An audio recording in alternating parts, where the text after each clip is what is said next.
Welcome everybody to both sides of the conversation. I'm John Henry, Executive Director. Today is Sunday. So you know what that means. It's our Sunday conversation. We are here for all of the folks for the first time tuning on every Sunday. We are here. We are going to have some programming changes coming up. I know some of the folks in the community been reaching out. Bishop, where you guys been at? We ain't seen you on the air. Did you guys cut off the podcast?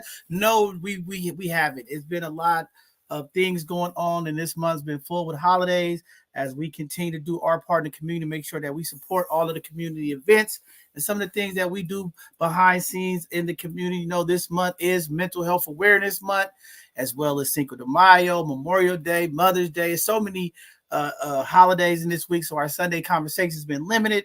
And I know during the week, some of our educational Thursdays, due to some of the weather and things that's going on, some of our guests had to cancel. So it just makes it seem like we haven't been here, but we still been in the community, making impact, doing some of the things that we do behind the scenes to continue to unite and energize our community, make sure the resources, information gets out to the community. And we're going to be here continuing to do that as we uplift community-led organizations, businesses, and folks in the community that's doing things to impact folks. Every Tuesday is our Hidden Gem show, where we highlight and showcase those Black and brown businesses, those community organizations, and folks that are doing amazing things to impact community. And then every Thursday, our educational Thursdays are still happening. We are still looking for folks to sign up to come on and bring an educational presentation to the community so that we can make sure that our community gets the information that is impacting our community. Also, with that being said, it's been a lot going on, so we got a little bit to catch up before we get, as you all know, the economic crisis in this country is continuing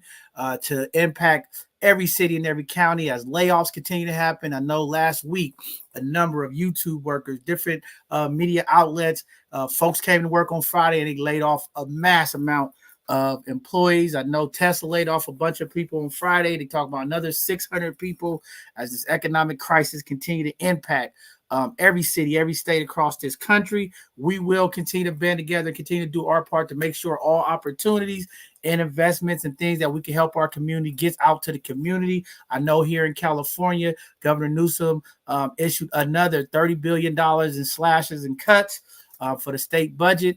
That's going to impact every city and county in the state of California, especially here in San Francisco, as more and more cuts are happening right now at this time of the year, as folks are clearing out their budgets and their department funding before the end of this year, as the new fiscal year starts off in July 1. So we'll see what's happening. A lot of changes are happening. A lot of things are going on. There's been a lot of loss as well over the last few weeks that we've been on the air. So just want to just say community, our condolences to the families who have lost loved ones over this past few weeks. It's been a tough, rough month. Also to the queen of the platform is Io. She's not here today. Laying to rest one of her loved ones. Again, folks are losing loved ones. Our city was impacted by the loss of Reverend Cecil Williams. So just want to give, again, our condolences to his family and to our Glide friends and family over at Glide. Again, emotional time over the past couple of weeks for the city and county of San Francisco and for the folks who do the work. And, it's a tremendous loss of Brother Cecil Williams. A lot of elected officials, a lot of folks came out to the services, amazing services. Great to see all of the community folks. It was nice to see over 1,000 people at Glide. Back in the days, Glide was one of those centerfolds of Sunday healing, as they say, at the churches. It was always packed over the years. And after COVID, the number of folks coming in and out of the church has been impacted as they are rebounding, trying to rebuild that momentum of that church. It was just great to see a packed house and see all the lovely people come together to celebrate the life of Cecil Williams. So again, a lot of loss, a lot of things happening. We've been having a tremendous amount of gun violence in our community as well. That's been impacting the community. Incarceration is up. A lot of things happening. So it's been, a challenging few weeks and months. And, we just got to keep doing the work, keep fighting, keep pushing through to make sure impact is happening. And lastly, want to say, give a shout out to the class of 2024, all of the amazing young folks who are walking across the stages over the next couple of weeks. And shout out to all of the folks in the proms. I know everybody been seeing the different prom ceremonies all across the country. I mean, these kids are so thoughtful and mindful of some of the things that they're doing for their prom. It's pretty cool stuff, but just want to make sure that we uplift the class of 2024 on all levels: high school, elementary, middle school, college, grad school, all of the phenomenal young folks who put the time and effort in, who are walking across the stages and enjoying the successes of their hard work. So we want to acknowledge them. Also, our both sides of the conversation scholarships has conceded. We have our winners. You all will be seeing them shortly coming on our Hidden Gem show. And we're looking forward to those young people as we continue to support and uplift them. Again, none of this happens without our amazing sponsors. This Dreamkeeper initiative that Mayor Breed, Shaman Walton, and Director Davis of the Human Rights Commission continues to push this Dreamkeeper initiative. To all of our other sponsors: Collective Impact, B Magic, Mo Magic, Baby Y, YCD. These amazing folks are the ones behind the scene that continue to make sure that youth are impacted and making sure that our youth have an opportunity to be great and to go out and fulfill their journeys in life. And then hopefully they come back and do the things that they need to impact the communities and some of the vested of folks who invested in them. So we are excited about that. So stay tuned as we'll be having some celebrations for them coming up here in the next couple of weeks. I know I'll be out. I'm hitting the road Tuesday. I'll be out for a couple of weeks here. So all my folks in Ohio, I'll be seeing you all as I'm touching down. My folks in Atlanta, get ready. The bishop is coming to see you. I'll be there. But again, Mark and I on the team will be holding down the platform while I'm out, and I'll try to make me some appearances to get in as I'm on the road with the time difference. But, it's always great to take the message and the work of both sides of the conversation in different states and different cities to make sure that we are representing the work that we do. And we say we love Black people, we love brown people, we love all people. We got to uplift it and make sure both sides of the conversation is on the forefront of that. And we want to keep letting folks know that we are here and we are about the people. We will continue to unite and uplift the people in our communities. So we are excited about that. With that being said, I can't go. Last thing. Yesterday, amazing day. Our mayor, London Breed, kicked off her 2024 re-election event. It was amazing to see the mayor out there energized. The folks came out in the community to celebrate, uplift the mayor. Great to see folks in community out. Also, we had a tremendous day of events going on across the city. Want to give a huge shout out to my guy, Maurice Rivers, for the amazing work that they're doing over there in the All-My, bringing community together for the Classic Car Show. Want to give a huge shout out to my brother Mario Showtime, put on together a phenomenal mono show over at St. Dominic's as they reunion and brought all the folks who went to that school back and had an amazing event. I was out there to celebrate and listen to all of the great stories of the folks that were out there, some of the elders.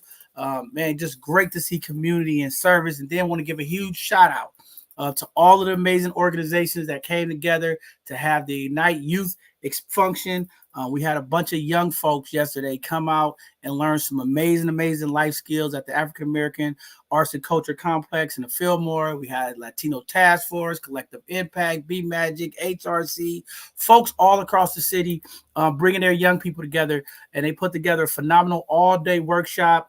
They had some artists come and perform as well. But it was just great to see young people in space learning life skills, learning things that are tangible for them in life. We had young brothers jacking up cars, learning how to change tires, change oil. We had workshops where they learned how to do coding and braiding hair and cooking, just life skills that are essential to the young people. We was fortunate to sponsor one of the raffles as well. I was able to give a nice speech to the young people. And again, you all know the work that I do with young people that's incarcerated behind the walls, but it's always great to see young people who are free, who are part of the community, being productive and doing the right thing. So shout out to all of those amazing young folks and to our youth council folks that was there. It is great to see young folks in San Francisco, all races, all backgrounds, coming together, being a part of the civic duties as young people. It is phenomenal, and I was happy to be there and be present. And it was great to see our young folks who are thriving and are trying to be a part of society, and they are trying to make the decisions to be better citizens as well as young people to impact community. So shout out to all of those amazing folks and all of the staff who came together to put this event together. With that being said, we are getting close. This week is coming up. We got Carnival coming up. San Francisco is lit.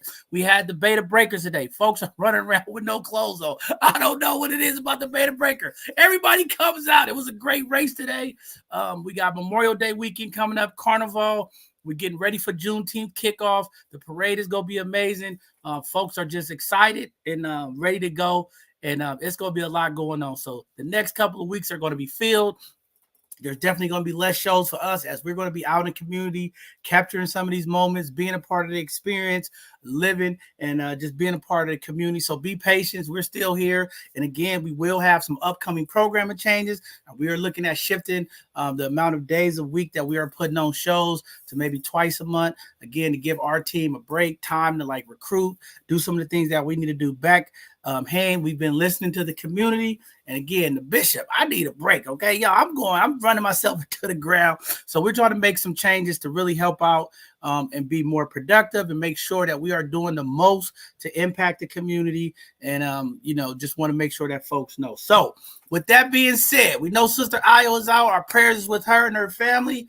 Brother Mark, the voice is here. I've been seeing you in a minute. The voice. What's going on, King? Well, as always, Bishop, glad to be here with you. Shout out to the community. I honestly wasn't sure if I was going to be able to make it this Sunday. We had a major storm come through Houston on Thursday, man. We still got several thousand people here in the city that are without power. So I just want to send out my prayers and love to everybody who's trying to rebuild and put stuff back together here in Houston area from the storms that passed through. But as always, man, I've missed y'all. Glad to see you. Prayers with the Queen, Sister Ayo, and her family. But as always, looking forward to another interesting conversation.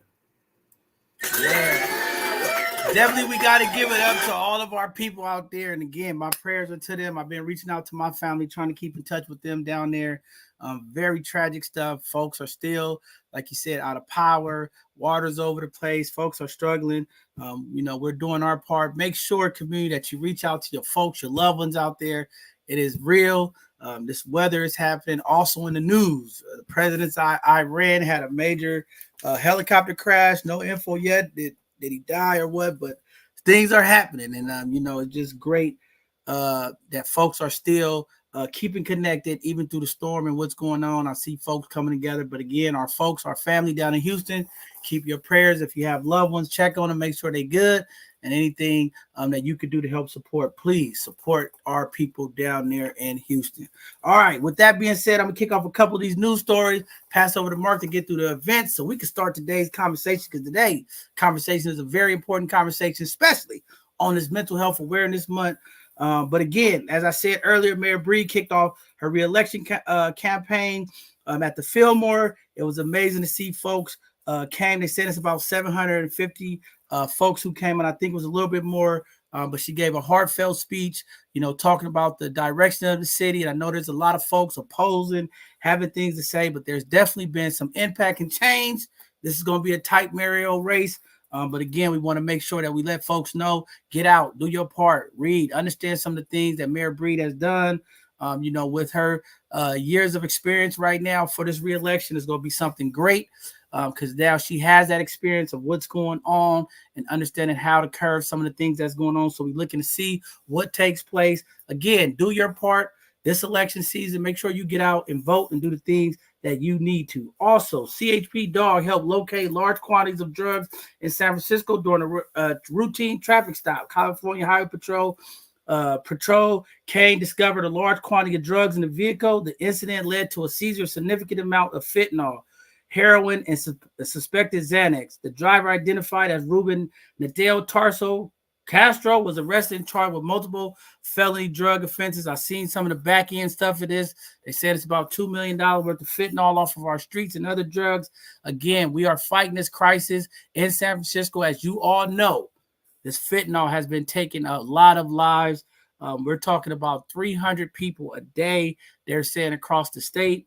Very tragic drug that's taking out so many folks. Again, as San Francisco is focusing on removing this fentanyl off our street, young people having access and things of that nature, they are continuing to do their part to get this drug off of our streets. So again, more work to do. I know they're working hard, state, to combat this. You all that's in the city know how bad this drug problem has been. It's fentanyl and how much it's taking over our streets.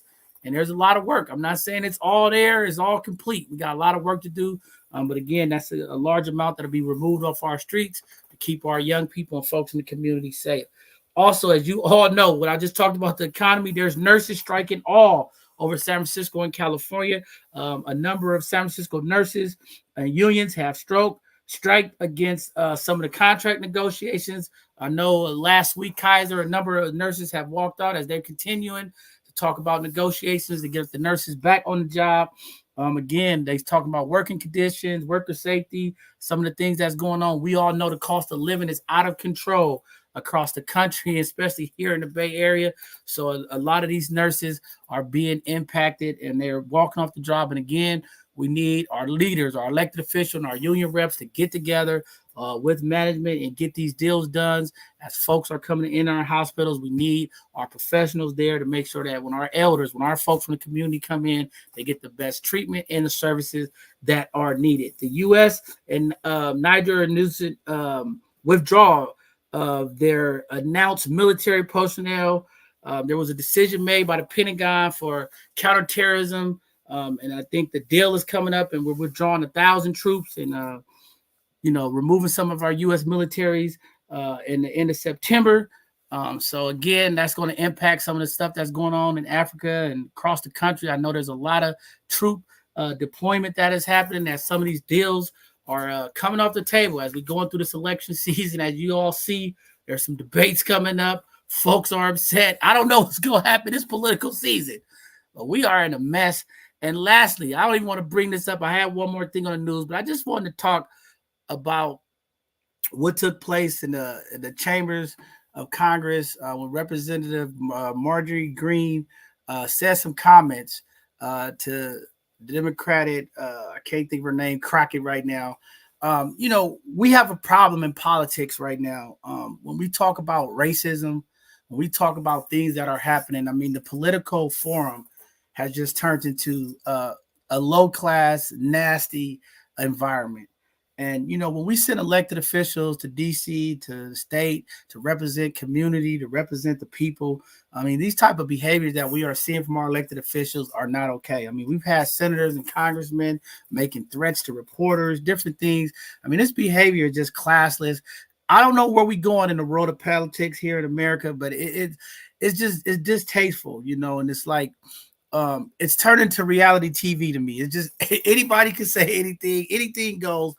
But I want to say, particularly in this political season, the level of rhetoric, the level of racism, the level of hatred that is taking place, it is very sad in this country. You would think that we would be able to have differences and, have our differences and use our voice at the voting pool. But when you see what's going on, especially here in the city of San Francisco, to see the attacks that are going on by these news outlets, some of these folks who say they're news, the way they are being racist and biased to Black-led leaders, Black-led organizations, it's just terrible. And, I keep telling community, I know Mark always said we have to get on code, but as Black folks, our Black leaders, we got to stand together because what's going on is not okay. And every time folks feel like they could just attack and say what they want to say and just make up whatever stories they want to make up, it's just not okay. And we got to stick together. There's some work that needs to happen. But when you look at what's going on economically and how Black and brown communities are being impacted, and it's racially being impacted, we got work to do, y'all. We got to stick together. I know some of our leaders, some of our community leaders, some of our political leaders, we're not always in agreement on them. But at the end of the day, at some point, we have to stand together and make sure that we are fighting for each other, uplifting each other, and making sure that this rhetoric and these racial attacks, these discriminatory attacks against our leaders, it just, we got to push back on it. We cannot let this stuff continue to happen. So again, a lot of work that needs to be done. We're going to continue to keep pushing forward. We're going to continue to do our part to organize and uplift community. So with that being said, Brother Mark, take us off, get into the news and announcements. To the events. Let everybody know what's going on out in the community. Absolutely. Let's go ahead and run through the community events so to know what's going on around town. And our first event is Experience, a sociological report concerning Black on Black anger in poetic form on May 20th from 6 to 9 p.m. at 55 Taylor Street there in San Francisco. For more information, you can email tina@coldtenderloin.org. And join the Everybody Reads Service Provider Workshop May 21st at Fillmore Heritage Center from 12 to 2 p.m. Register now to enhance your literary initiatives. See the link below for more details. And you have the Juneteenth pageant. Come celebrate creativity on May 31st from 3 to 5:30 p.m. For more details, visit the link below. And Juneteenth on the waterfront, where you can enjoy a day of Black-made products, art, and food on June 1st from 10 a.m. to 7 p.m. For more details, see the link below. And also the Family Day Festival, where you can gather for a fun-filled day on June 2nd from 11:25 a.m. to 2 p.m. Visit the link below for more details on that event as well. And California artists, you can apply for the 2024 State Arts Grant. Opportunities are open until June the 6th. Details are at the link below. And join the Black Bike Project, where they're going to empower youth with skills and rides for ages 11 to 14 from April 11th all the way through June the 6th from 3:30 to 5:30 p.m. at 601 Cesar Chavez in San Francisco. For more information, see the link below, and the kids get to keep the bike afterwards. And the San Francisco Juneteenth Parade. Join the vibrant parade on June 8th from 11 a.m. to 6 p.m. down on Market Street. You can visit the link below for more details. And join Rhodesia Jones for Life on the Swerve. Workshops on self-love and transformation. Saturdays from March 16th all the way through June 14th from 11 a.m. to 1 p.m. at Ruth Williams Opera House in San Francisco. And Mayor London Breed's official Juneteenth kickoff will be on the celebration on June 14th from 12 p.m. to 2 p.m. You can see for more details, you see the link below. And the San Francisco Black Wall Street Gala, experience an evening of elegance on June 14th from 6 p.m. to 10 p.m. For more details, visit the link below. And Opportunities for All offers career exploration and workforce development for San Francisco youth and young adults ages 13 to 24. If you're living and studying in San Francisco, for more details, visit the link below. And the Juneteenth Festival at the Fillmore. Dive into cultural festivities on June 15th from 11 a.m. to 6 p.m. For more details, visit the link below. And the San Francisco Bayview Juneteenth and Father's Day Festival at Gilman Park on June 16th from 12 to 6 p.m. For music, food, rides, and more. To get more information and RSVP, see the link below. And join B Magic's Back to School celebration and backpack giveaway on August the 3rd from 11 a.m. to 2 p.m. at 1050 McAllister Street in San Francisco. For more details, see the link below. And join Mo Magic's second Back to School celebration and backpack giveaway on August the 10th from 11 a.m. to 2 p.m. at 155 Jennings Street in San Francisco. You can also see the link below for more details. And join the celebration with the Brown Bombers for their 25th year. Register for youth football and cheerleading. It starts at $150. It includes the gear, Details are at the link below. And the 2024 Summer Opportunities Programs and Camps for Kids K through 8. There are over 160 options for learning, engagement, safety, and health. Get ready for the fall school year. For more details, see the link below. And Dreamkeeper Initiatives Kids Summer Camp at Prince Hall Computer Learning Center for grades kindergarten through 8th. There is free admission, and it's from June 10th through August the 2nd.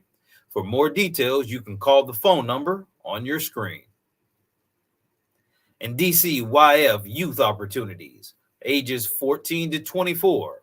Come out and explore opportunities for the Youth Portal for summer jobs, internships, and more in San Francisco.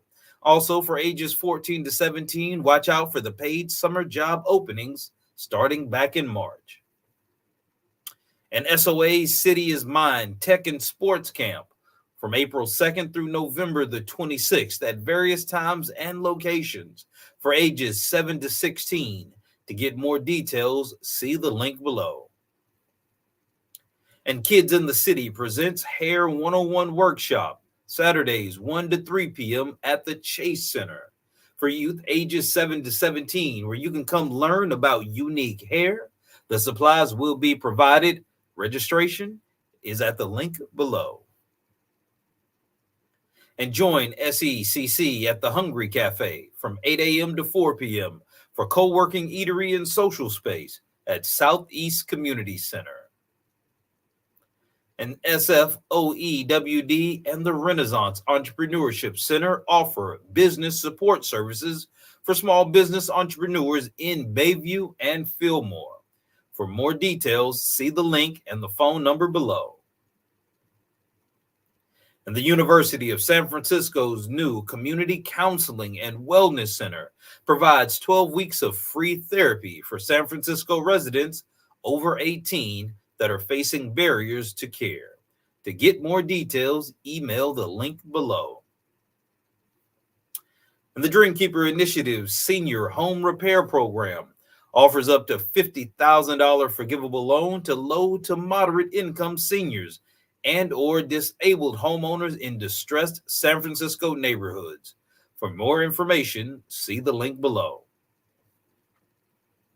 And the SF Human Rights Commission holds regular bi-monthly meetings on the second and fourth Thursday of each month at 5 p.m. in San Francisco City Hall Room 416. You can attend in person or via Zoom.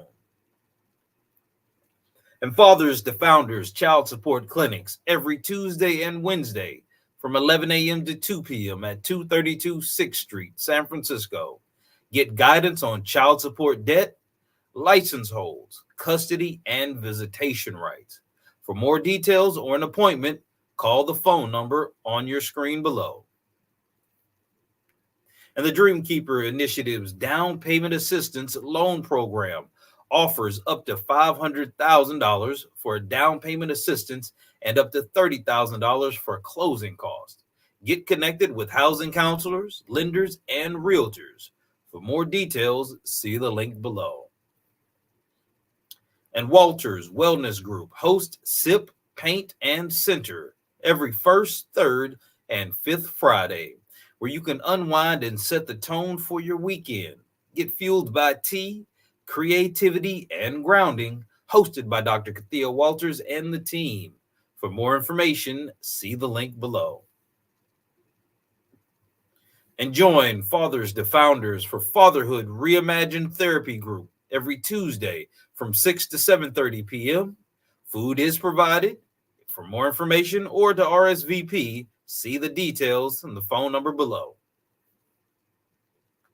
And APRI hosts youth workshops where there'll be job referrals, resume building, skill building, internships, networking, and community service hours. For more details, see the phone number on the screen below.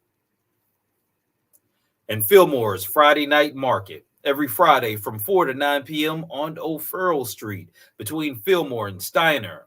There is live music, food, vendors, and dominoes. Prizes and fun will be had by all. Vendor booths are still available. For more details, see the link below.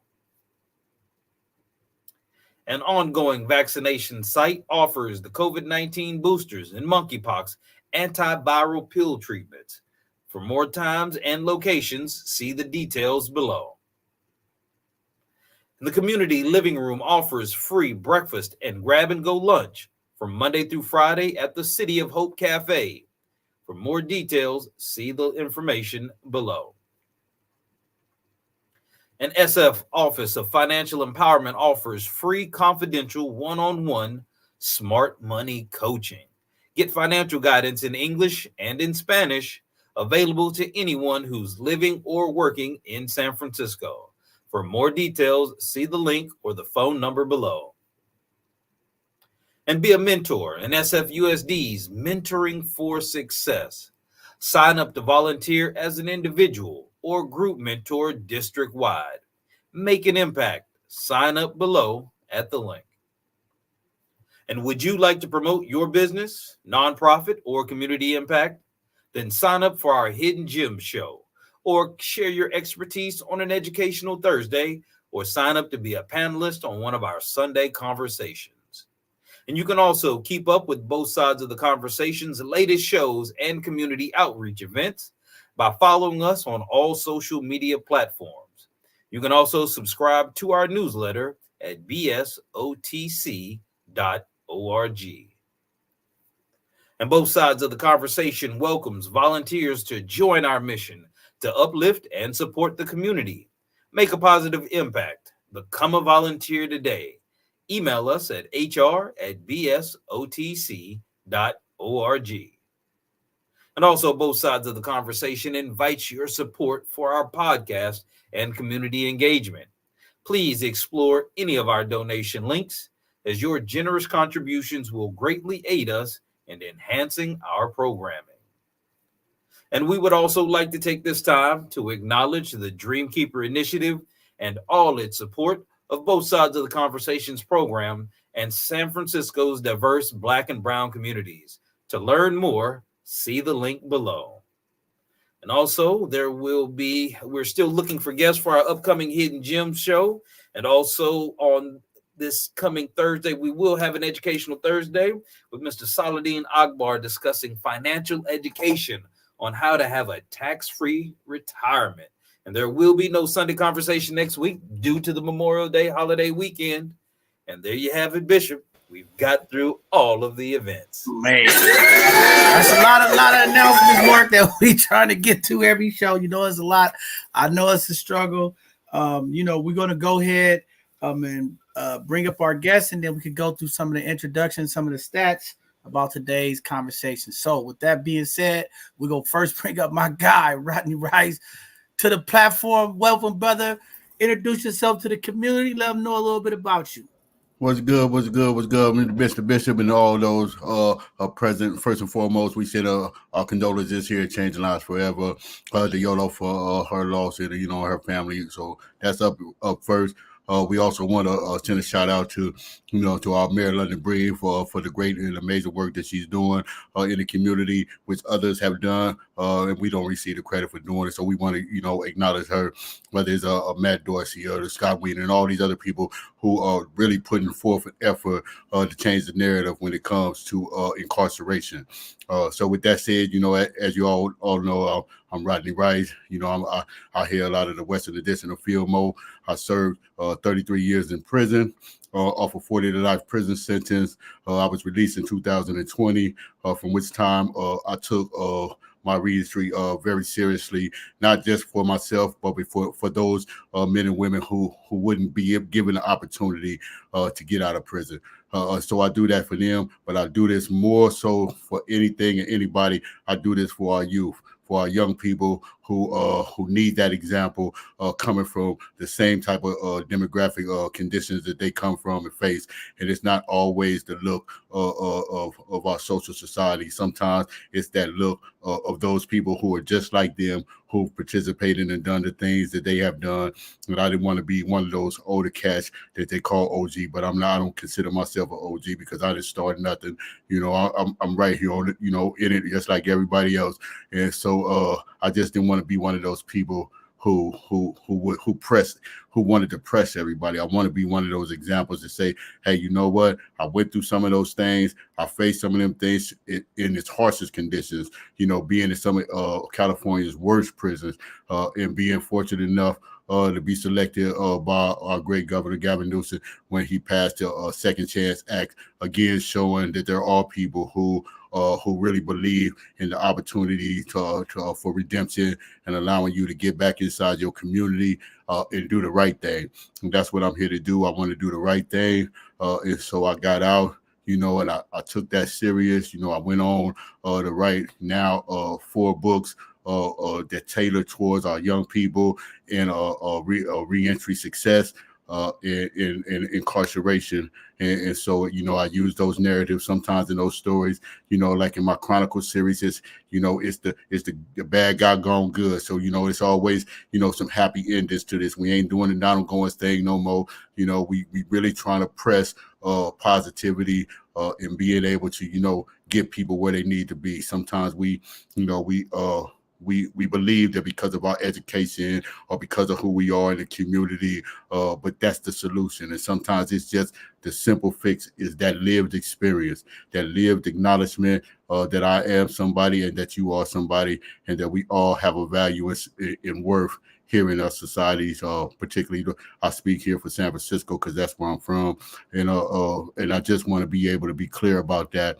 Is that this is for our young people. If we expect them to do the right thing, then we need to do the right thing. That means taking accountability and acknowledgement for our betrayal and participation in those negative things, so that we can move past those and learn how to live better as a society and as a community.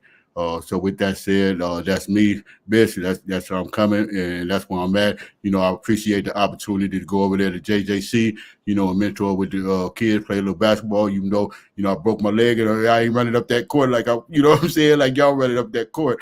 But just the presence of being there, and letting them young people see that, man, just because you went to, you got incarcerated don't mean that life is over. So, we need to start right from the dribble that you're going to change your life, and you need to go inside the system and do that as well. Man, we appreciate you, brother. We're glad to have you here for today's conversation, and we're looking forward to it. Next up, we got my guy, Coach Paz. Welcome to Both Sides of the Conversation, King. I see you out in the community. Holla at the people. Let them know what you're doing, Coach. How you doing? Can you hear me all right? Man, we can hear you, brother. Wonderful. Yeah, my name is Coach Paz. Thank you for having me. As you see, I'm meeting you outside at Dolores Park on this beautiful Sunday evening, representing the city. Mission High School right here behind me. But yeah, my name is Jason Gant. I go by Coach Paz. I do work in institutions, juvenile hall, and jails, but also do a lot of work with athletes. And I would say that, really my work is around humanizing people. People feel like they take on the identity of their work, opposed to remembering that they're human. And so that's why I go by Coach Paz, because I really teach folks how to pause into the moment, to be present, and to recognize their breath. And when we can recognize our breath, we can be human first, and then take our next step.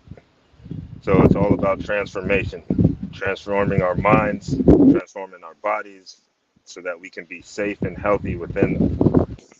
And so my contribution in addition to this show is just my perspective on going into the juvenile halls, going into County Jail number 3 in the PSL unit, which is the psych ward, and doing program around mindfulness, emotional intelligence, neuroscience, and most importantly, meditation, which is tapping into that inner child. So I appreciate this time and this platform. Man, I'm glad you're here, brother, for the conversation. Again, thank you for all the work you do with our youth, with the community, bringing that mindset. You're always doing little things to make folks think and give us ways to deal with some of the mental things that impact people. So I'm glad to have you here, and I'm looking forward to today's conversation. All right, we have Sister Raina here. Raina, welcome to Both Sides of the Conversation, Queen. Happy to have you here. I know you're having some camera issues, but say hello to the community. Let them know who you are and what's going on with you, Queen. Hi, everybody. My name is Sharina, and thank you for letting me be here today. I am from San Francisco. I grew up in the Bayview Hunters Point community, and I witnessed firsthand, how strong the community was. Unfortunately, I don't live there right now. I live in Contra Costa County. And, over the years, I've seen so many people move out here, and the things that we were used to having in San Francisco is not available, in East Contra Costa. And I was like, how can I make a change? So during COVID, I went back to school and earned my degree in social work. And then I got involved to see, how can I make a change? So I became a board member of CASA of Contra Costa County. And now we just have a program that's, focused on Black and Brown youths who are incarcerated, so we can advocate for them so they can get the things they need to be successful, when they get out. And a lot of them are in foster care. So, which, let me know, like some of these kids are going to be 18 years old. So I was able to go through the Renaissance program and be a part of their business acceleration program, start my own nonprofit to help them, get access to their vouchers that they don't know that they even have, so they can have somewhere to live and not be homeless once they turn 18 and age out. So I'm just here, being a part of the community, right now, just to represent, and let them know that we are here in different cities, but my roots come from San Francisco, and I always represent San Francisco in anything that I do, and I'm just here, just to be in this space right now, just to embrace it, because I've been looking for a space where I can use my voice and my thoughts. And I work on the mental health hotline for 988. And there's not a lot of Black and Brown, people that answer the other end. And when I have that connection, it's the most powerful thing I've ever, tapped into. And so, mental health is really important to me, especially when I know that due to the cost of living and different things that we deal with where we, live is really affecting us. And the services that we get, is not official. So, I'm just here to be an advocate, in any possible way, just, to make sure that we're not left behind and sit at the table and be a voice for us. So thank you. Well, we thank you for being here, and I'm excited about today's conversation. I know it's going to go many, many directions, because when you talk about mental health in the Black and Brown community, it is definitely, one of the crises that we are dealing with. And again, for community folks who are just tuning in, you can use the live chat on our YouTube. If you're on our Facebook watching, you can use the live chat. Put your comments in there if you got questions, or maybe you want to add to the conversation. Please be a part of it today. Again, we always are looking for solutions as well. We also want to hear some of the problems and the things that's going on. There's a number of things when we talk about suicide amongst Black and Brown folks in San Francisco, particularly our Black community. Those numbers are increasing tremendously inside the prison and outside the prison. And again, we want to talk about those as well. So with that being said, I want to just pass it over to Mark before we open up the conversation. Today's topic is the mental health crisis in prisons, but also we talk about the mental health crisis that's impacted our community today. We'll let Brother Mark give some introduction and stats to today's conversation, and then we'll kick it over to you all here on the panel. Popcorn style community. We'll be talking about this crisis that's impacting our community. Brother Mark, the voice, give us a little bit of insight of what's going on, brother. Well, as you've alluded to, Bishop, we are discussing the mental health crisis in prisons because it's a pressing issue that disproportionately affects our Black and Brown community. As we explore the conditions that exacerbate the mental health struggles among incarcerated individuals, of course, we have a diverse panel here, including former inmates, advocates, and counselors. And our aim is to shed some light on the systematic changes that are needed to address this crisis and the personal stories behind the statistics. And a couple of the statistics are approximately right now, 2.3 million people are incarcerated in the United States, within a significant overrepresentation of Black and Brown individuals. Up to 50% of U.S. inmates suffer from some form of mental illness, according to the National Alliance of Mental Illness. Black Americans are incarcerated at more than 5 times the rate of white Americans, and about 63% of incarcerated individuals in local jails have not been convicted, are experiencing increasing stress and vulnerability to mental health issues. Suicide rates in prisons are roughly 50% higher than that of the general population. And only about 1/3 of inmates with a mental illness actually receive any type of treatment while they're incarcerated. So just by the stats alone and from the panel, we've already got a pretty good idea that this is a problem that is getting worse in our community. So we're definitely here to discuss some of the ways that we can combat this challenge and bring some solutions for our community. Man, great stuff. Great information. As you see, we are impacted the most. We just want to kick this thing off. We can start with this first question and just open it up. What are some of the primary factors that's contributing to the mental health crisis in prison, especially in our Black and Brown community, as well as outside the community? We'll turn over to the panelists to open up. Let's start this conversation, y'all. What's going on? What are you guys and ladies see that's really contributing to this crisis when we talk about mental health? Rodney, I know you've been in the inside for the walls, spent years. You see some of the stuff that's going on. Give us a little insight, Coach Paz, what you seeing from a mental health standpoint, and then to our sister, some of the things that she's seeing in community with our young folks.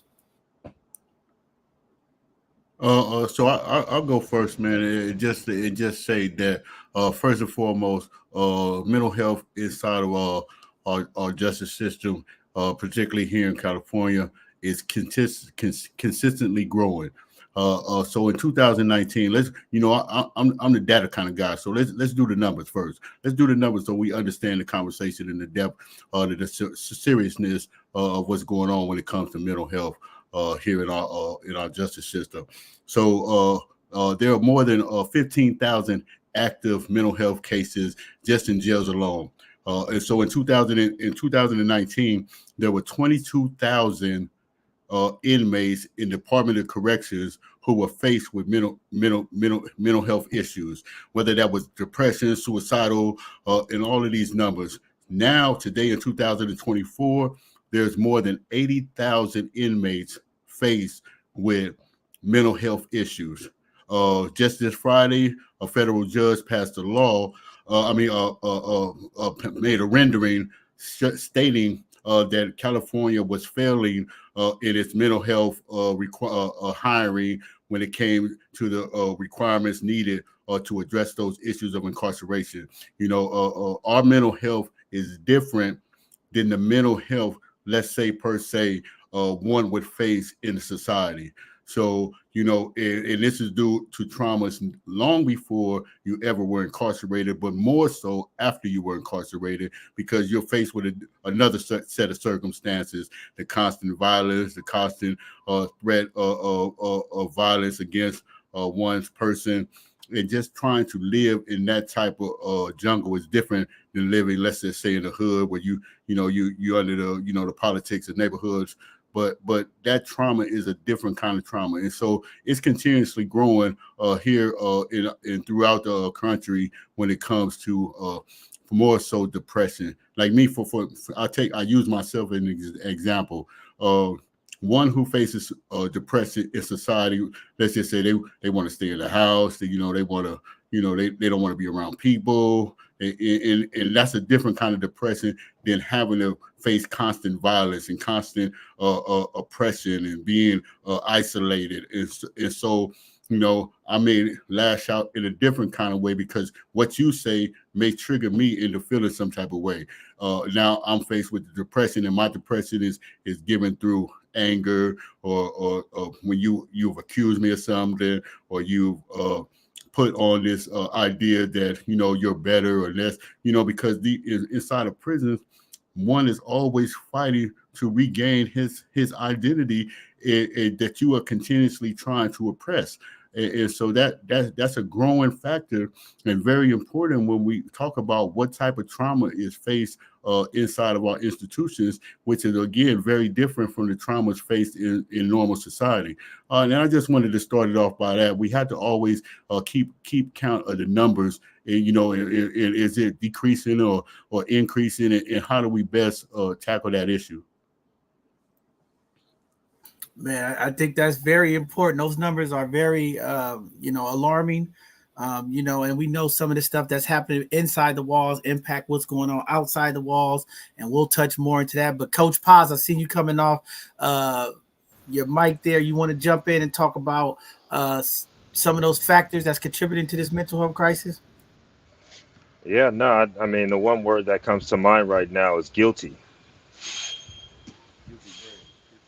Guilty. And one guilty brand, and we got people out in the inside feeling like they're guilty, the system saying they're guilty, and there's an actual brand, Guilty Clothing. So I want to shout out Guilty Clothing, promote the village. And we got people on the outs rocking this on their chests. Loud colors. So if we know on inside we're guilty, they're saying we're guilty. On the outs, we're wearing it on our chest that we're guilty. It's cool. We're guilty because of the color of our skin. Guilty because of the color of our skin.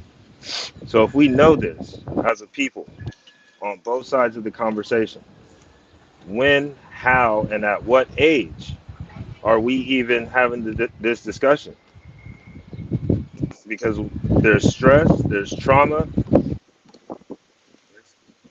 there's grief, microaggressions, racism.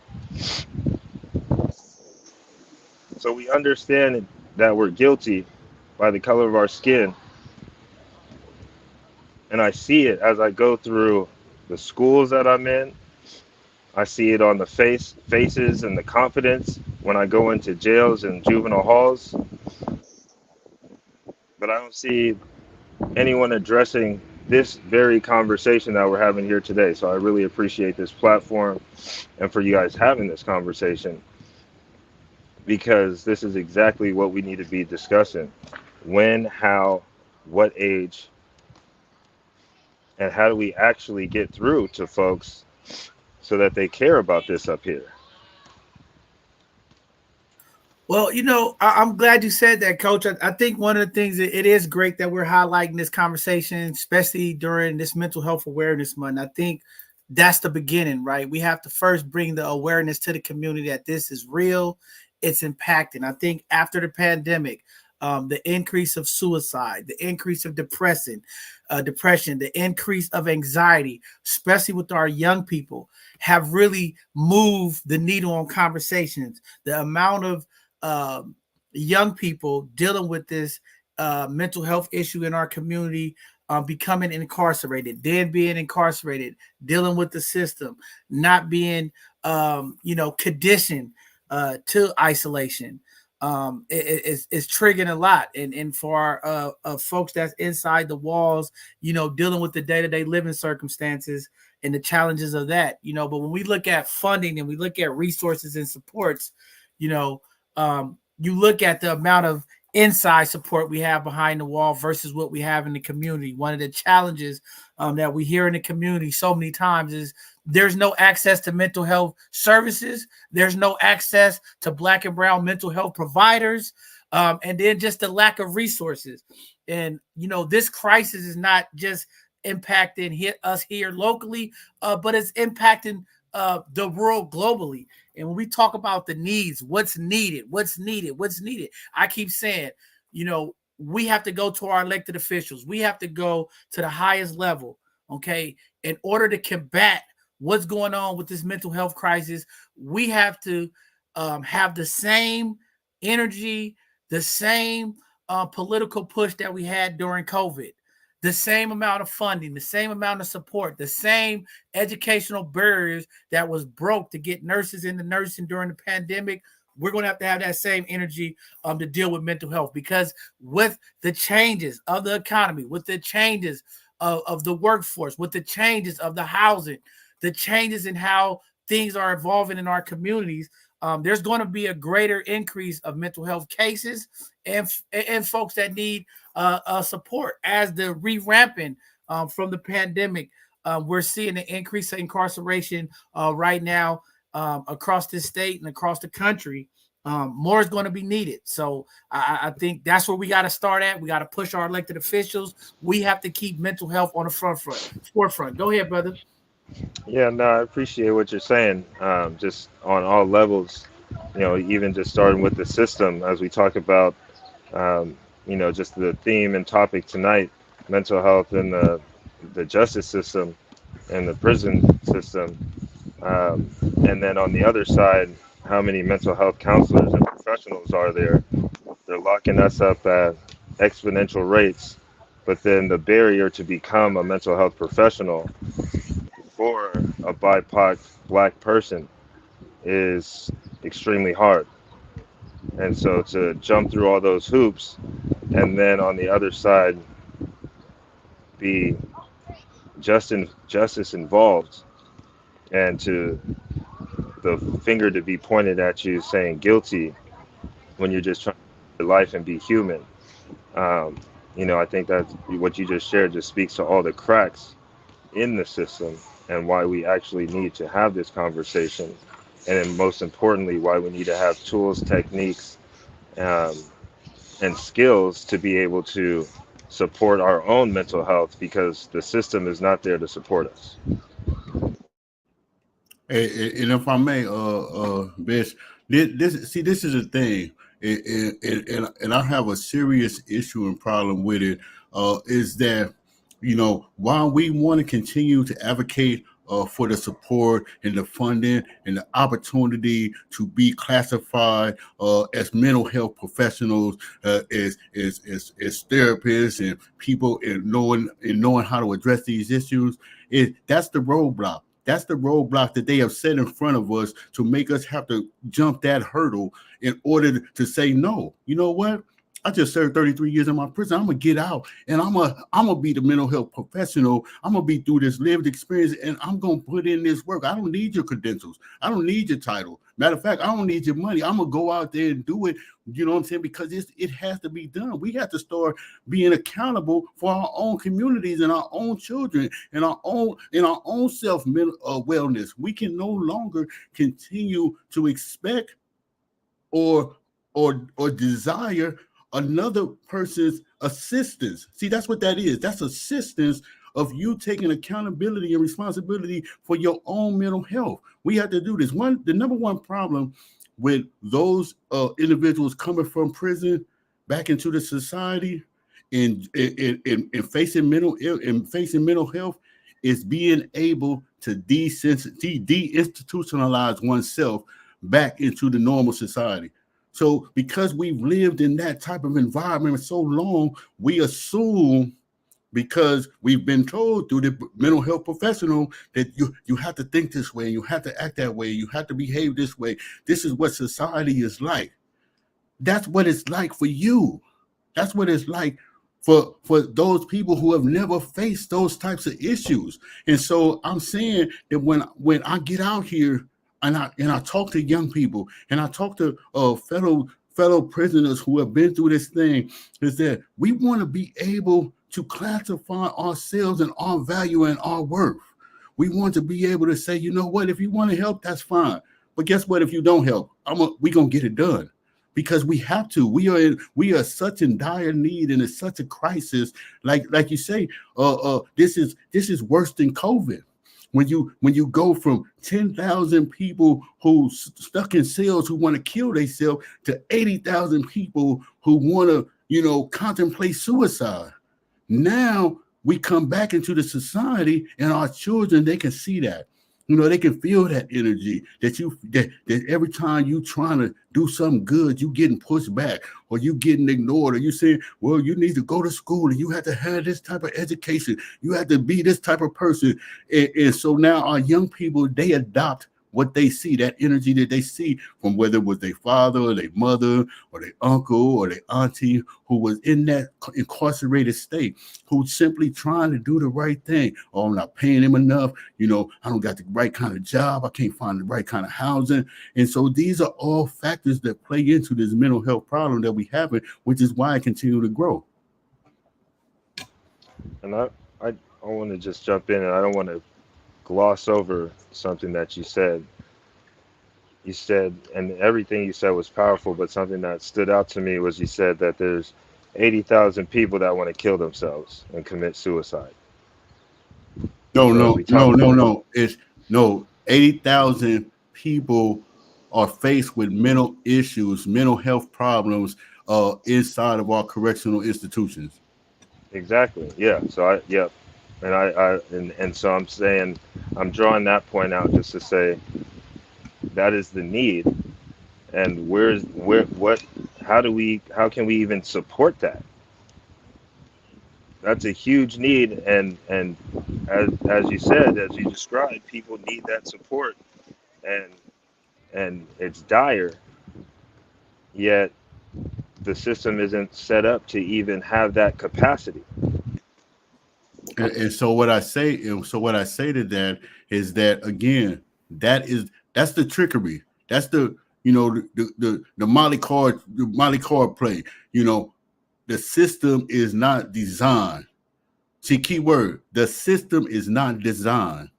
Of course they're not designed. It's by design that it's not designed. You see what I'm saying?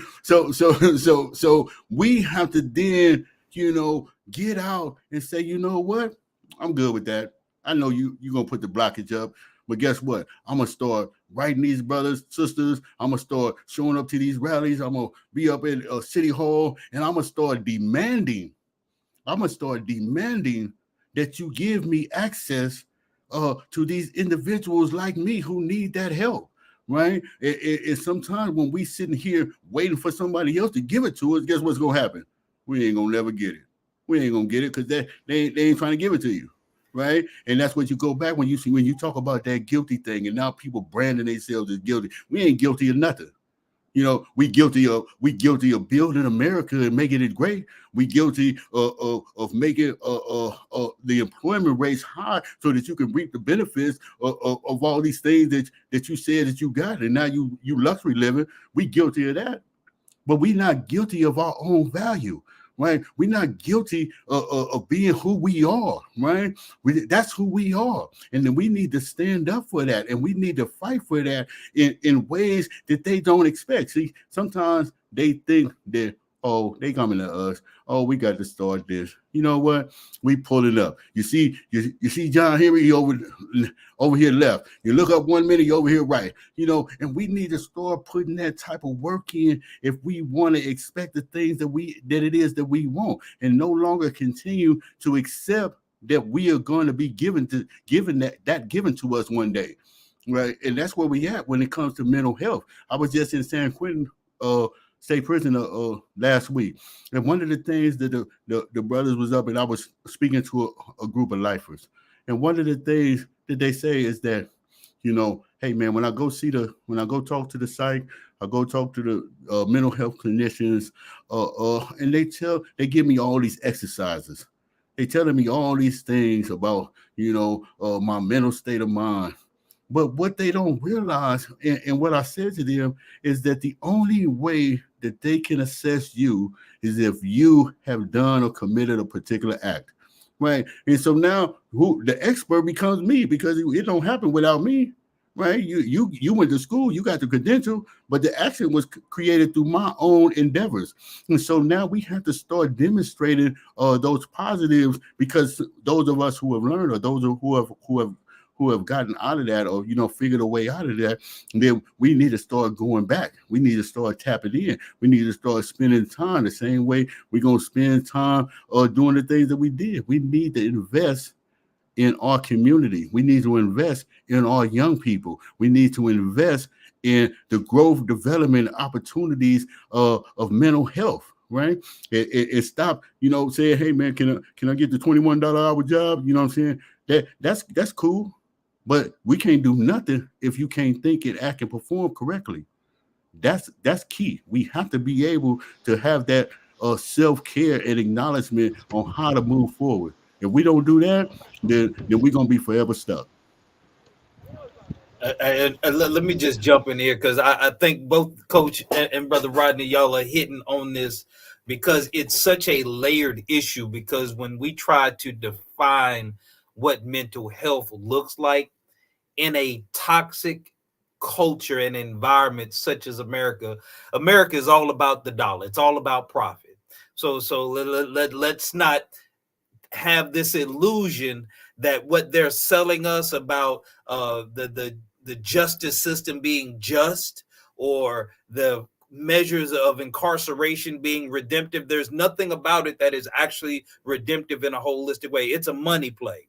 And it's just like slavery, Jim Crow, and everything else. The human aspect has never been considered. It's all about the financials. And I think if we can embrace the reality of that, that is the first step to us actually moving towards true mental health, is because we have to stop buying into this illusion that they really trying to do something to help us.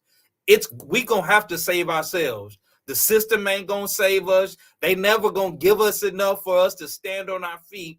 We're going to have to understand that on every level, from economics to nutrition to education to the quote unquote justice system, is aimed, targeted, and designed to afflict us.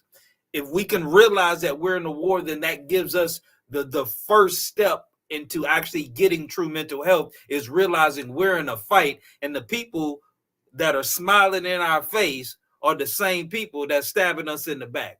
And I think we have to understand that reality. Do we want to cooperate and work with the system and get what we can? Absolutely. But do we trust it to be our savior and to fix us? Absolutely not. It's going to have to come from within.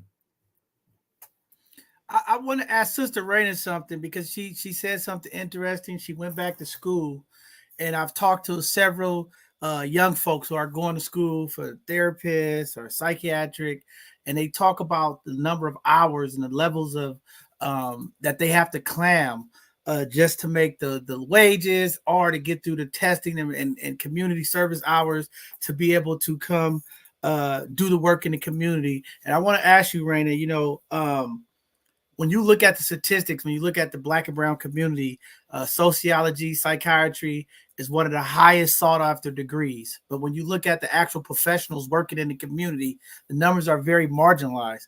Can you give me a little feedback of what you think, or what you're seeing, why we have this deduction, or we have this, the shortage of folks who are going to get these degrees, but actually not coming back to work in the community? I know pay has a lot to do with it, but I mean, give me some insight. You just went through the program, so give me some feedback, and you could go on and jump in about some other stuff we talked about in the conversation. Well, I really think, a lot of it has to do with like capitalism and greed. Like when it comes down to mental health, no one wants to come back and work for the nonprofits, for the low money, and how we can have that connection. Everybody wants to go where they can leave. What I've noticed, that people look for opportunities to grow in areas that are not healthy especially for Black and brown people.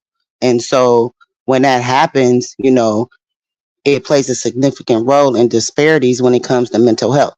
So say, for instance, we had a sister that grew up, in the Black community, got all her grants and everything from the community. And she a big executive at Kaiser, just say, for hypothetically speaking. And when it comes down to getting care for Black and brown people, we're always over medicated. And that's where, the capitalism and greed comes in, where it prioritizes profit over people, and then the system of mental health, is like making it very unaccessible for Black and brown people to get it. And when we have providers who participate in capitalism and greed, we will never get nowhere, because they're kind of fighting against us to a certain extent, because they're letting money be the reason instead of people once again. And the significant issue, with that is like the lack of diversity when it comes to providers. People are not really committed, to go back to their neighborhoods based on whatever their biases may be, and some of the services that we are receiving in our communities don't reflect who we are. And it leads to misunderstanding, mistrust, ineffective treatment. Providers, who lack culture competence, may not fully understand the unique experiences that we, have as Black and brown people. So what that does is that leaves us in a society to kind of fend for ourselves, and that's how we end up, going back to jail, or being homeless or using drugs, whatever may happen. But if we don't start designing things for us, we're going to keep this merry-go-round going around in circles. I always, never forget FUBU, by us, for us. And so I always feel like that when we go to school, we have to make sure that as Black leaders, providers, that we are willing to go back and put in the work. And right now, it's like we finding different people, and trying to make this pack. And we got to keep making this pack bigger. And right now, I see the only way that the pack is going to grow is if we start focusing on our youth and our young adults to, be with us. So thank you for answering that question. Well, I've been off the air for a while. Today, I guess it's my first rant. I got to blow up the spot. Because, see, I agree with you. See, because I'm always going off on these sororities, these fraternities. You get what I'm saying? Because these folks are supposed to be the folks who come back. They climb the educational ladder. They climb the corporate ladder. But when it's time to come back to the community, you never see them. And when they do come back to the community, most times, I've seen these folks, they probably pimp our community. They come back and go after the funding. They do all the things because they have the Black face and the education behind it. And they come for the funding, but they don't give the services to the community. So the real question is, how do we got to create our own hub. We got to figure out how do we bring it, because a lot of these folks, I talk to them, John, I don't want to deal with our people. Our people is this. And sometimes I say the same thing, but part of it is mental health. So how do we get our people energized and educated to get our folks into mental health and making sure that they're getting the support? I know there's a financial piece that's going to have to happen. There's going to have to be a wage change. When you talk about the mental health folks, you got to talk about our teachers as well, right? Because our teachers are significantly, when it comes to economically under-challenged and underpaid, that's a big part of it. When you don't see people who look like you representing these professions, it's a challenge, and we got to figure that out. But again, locally, we know this problem is expanding. Locally, we know that we're being impacted. And again, we have to find that way. We're going to have to find a way to bring our people. And then we got the people in the community that don't want to deal with the people that look like them, because they feel like, oh, if I come tell them and open up about how I feel, this is going to be spread in the community, right? The same thing within the prison walls, right?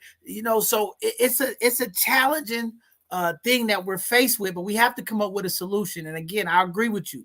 I think when it comes to Black and brown folks, we're over prescribed for medications. And I just think that there are some folks who chemically imbalanced, needs those medications to stay on focus. But how do we stop this early? How do we really find folks that want to engage and work with our young people? And I think that's where Coach Paz does a phenomenal job, bringing different unique ways for kids with breathing techniques, different tools and techniques for them to get to deal with their anxiety, their depression. We have to find other ways than just prescribing our young people with drugs, because I'm seeing a whole generation of young people who are now being pushed these chemicals, and it's impacting them in different ways. So we got a lot of conversation on this. And again, we know the historic, systemic racism that happens with Black and brown folks when they come to our medical institutions. I know during the pandemic, UCSF, Kaiser, a number of the large medical institutions here in California have tried to do a major shift in that narrative of how care is. But we know that there's still a large gap. But how do we make it to where our folks, when they come there, they feel respected, they can trust the system? And with all of the biases of when folks are coming in here for treatment, that they're not just coming to be drug users. Some of those things we have to narrow those down, because a lot of time we get that our Black women deal with it when it comes to pain medication, pain management. These folks are still, they coming in here to get drugs. So it's a mental shift that is needed to happen. But when we look at the increase of this mental health, what's going on right now, young people, with the combination of social media, what's happening in the world, as more and more young people are graduating out of college.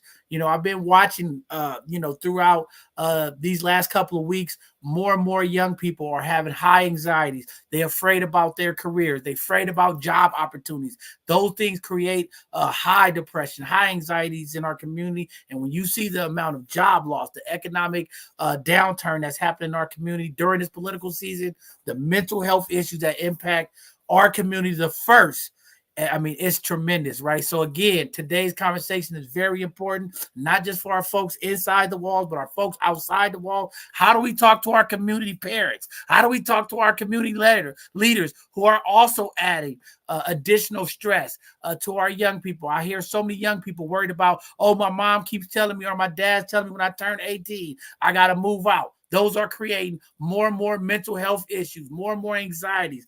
And these young folks are breaking against the wall. I don't want to live anymore. We're seeing it and we're hearing it more. We're dealing with it. We're trying to get community navigation systems open up here in the system, in the city. I know Collective Impact is trying to launch a mental health support service clinic here in the city that should be open up. But we need some support. We need some Black therapists. We need some Black doctors. We need some folks who not just walking around bragging about their doctor's degree and what sorority and fraternity they're in. We need some of these folks to take that knowledge, bring it back to our community, connect with the people, and help turn this mental health crisis into something positive for our community. So, I'm just putting that out there. I know I'm getting a little fired up. It's been a while. Y'all heard from me. I got to blow up the spot.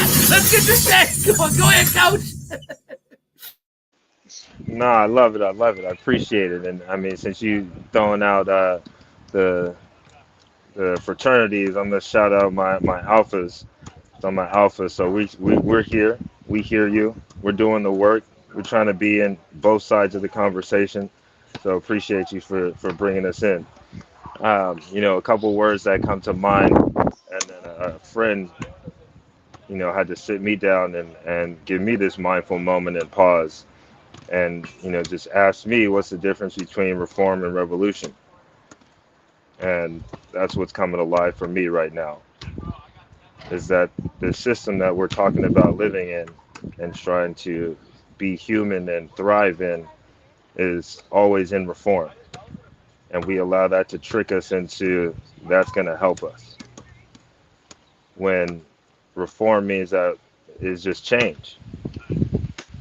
So you just changing the algorithm on us.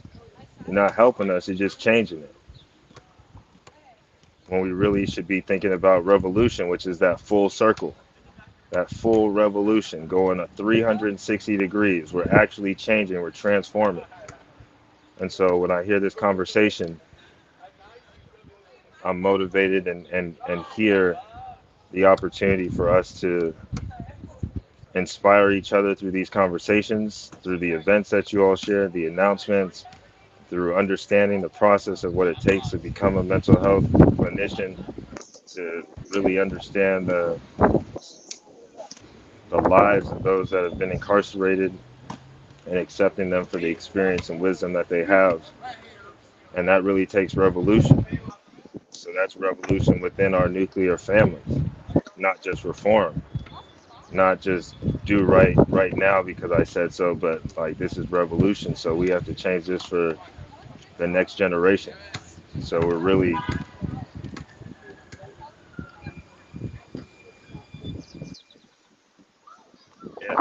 this is what's needed. And I guess it's the second thing I want to add just intentionally is the tools and techniques. And so, just hearing both of our experts here online with us speak, some words just came to mind of intentional, just using words that I heard when they were speaking, intentional, showing up, tapping in, digging in, and all of those are mindful steps. The showing up, the taking the time to just be still, to pause, to understand what's going on so that you can be intentional, to make a wise choice, to then follow that wise choice and dig in, which is to follow up because you're understanding and following your own wisdom, not the system's wisdom. And those are the tools that allow us to feel our feet on the ground. And that's even just a grounding technique, or as we say in behavioral health modalities, grounding. Feeling your feet on the floor, literally, not figuratively. Getting out of your head and literally feeling your feet on the floor. We say 10 toes down, but we don't actually feel our feet on the floor. So how do we actually feel it and be intentional about it instead of saying words and branding ourselves? And so it actually takes a revolution and not just reform and words.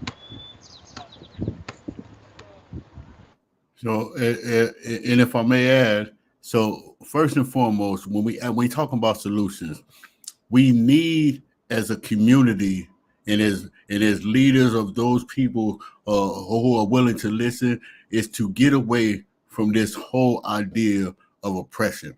See, this is modern day slavery when it comes to oppressing a people and controlling the narrative of society. When we talk about they need medication, they need this. By whose standards do I need to be medicated for my reality, right? For the lived experience of things that I face? Why do I need, what gave you the notion based on your credentials that I needed to be medicated? Again, the medication is to control and isolate and define, as the brother said, create this illusion of thriving capitalism, right? They out to the bag. We talk about our black and brown men and women who say that they are for the community, so they go get themselves an education, and then all of a sudden you go up into the clinic and they say, oh, they just here for the medication. See, you was never about the people.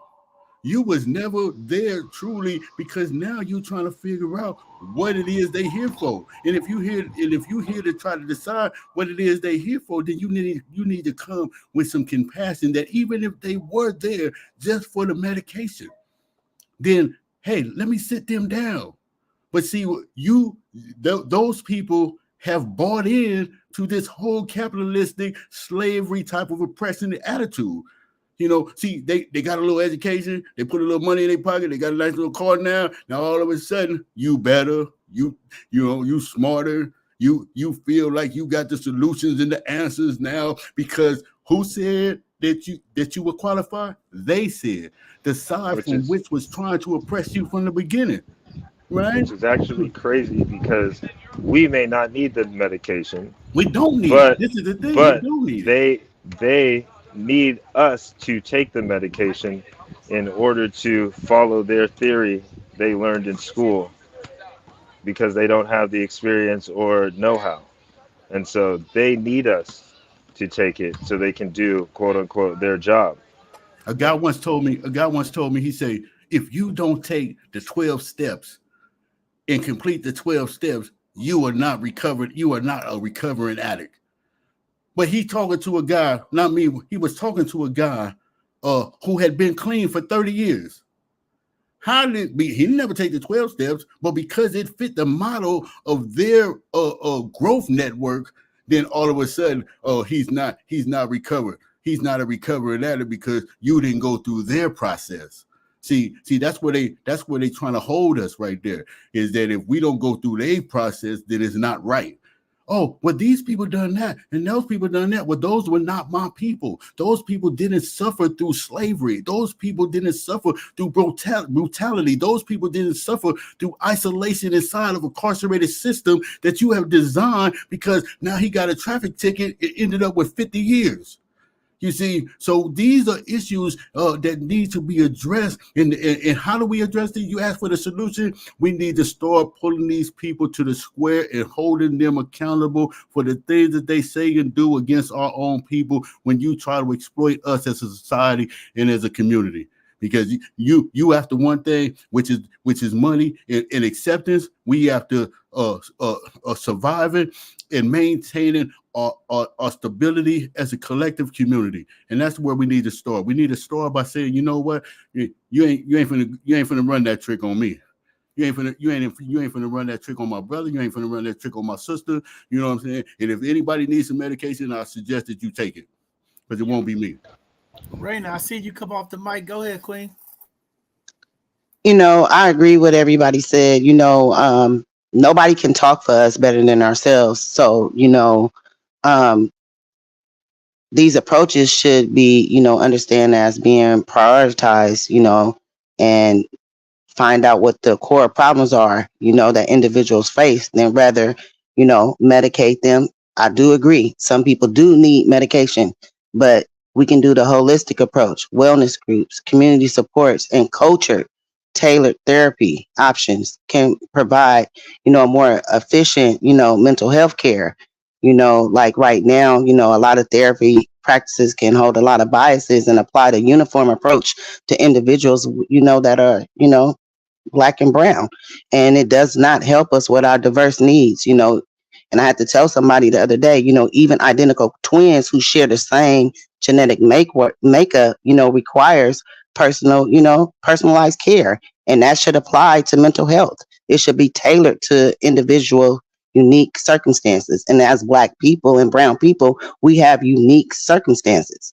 And one of the crucial steps is improving mental health, is increasing our community involvement, and where I live at, I've been pushing for more community members in the black and brown, for more mental health first aid certifications.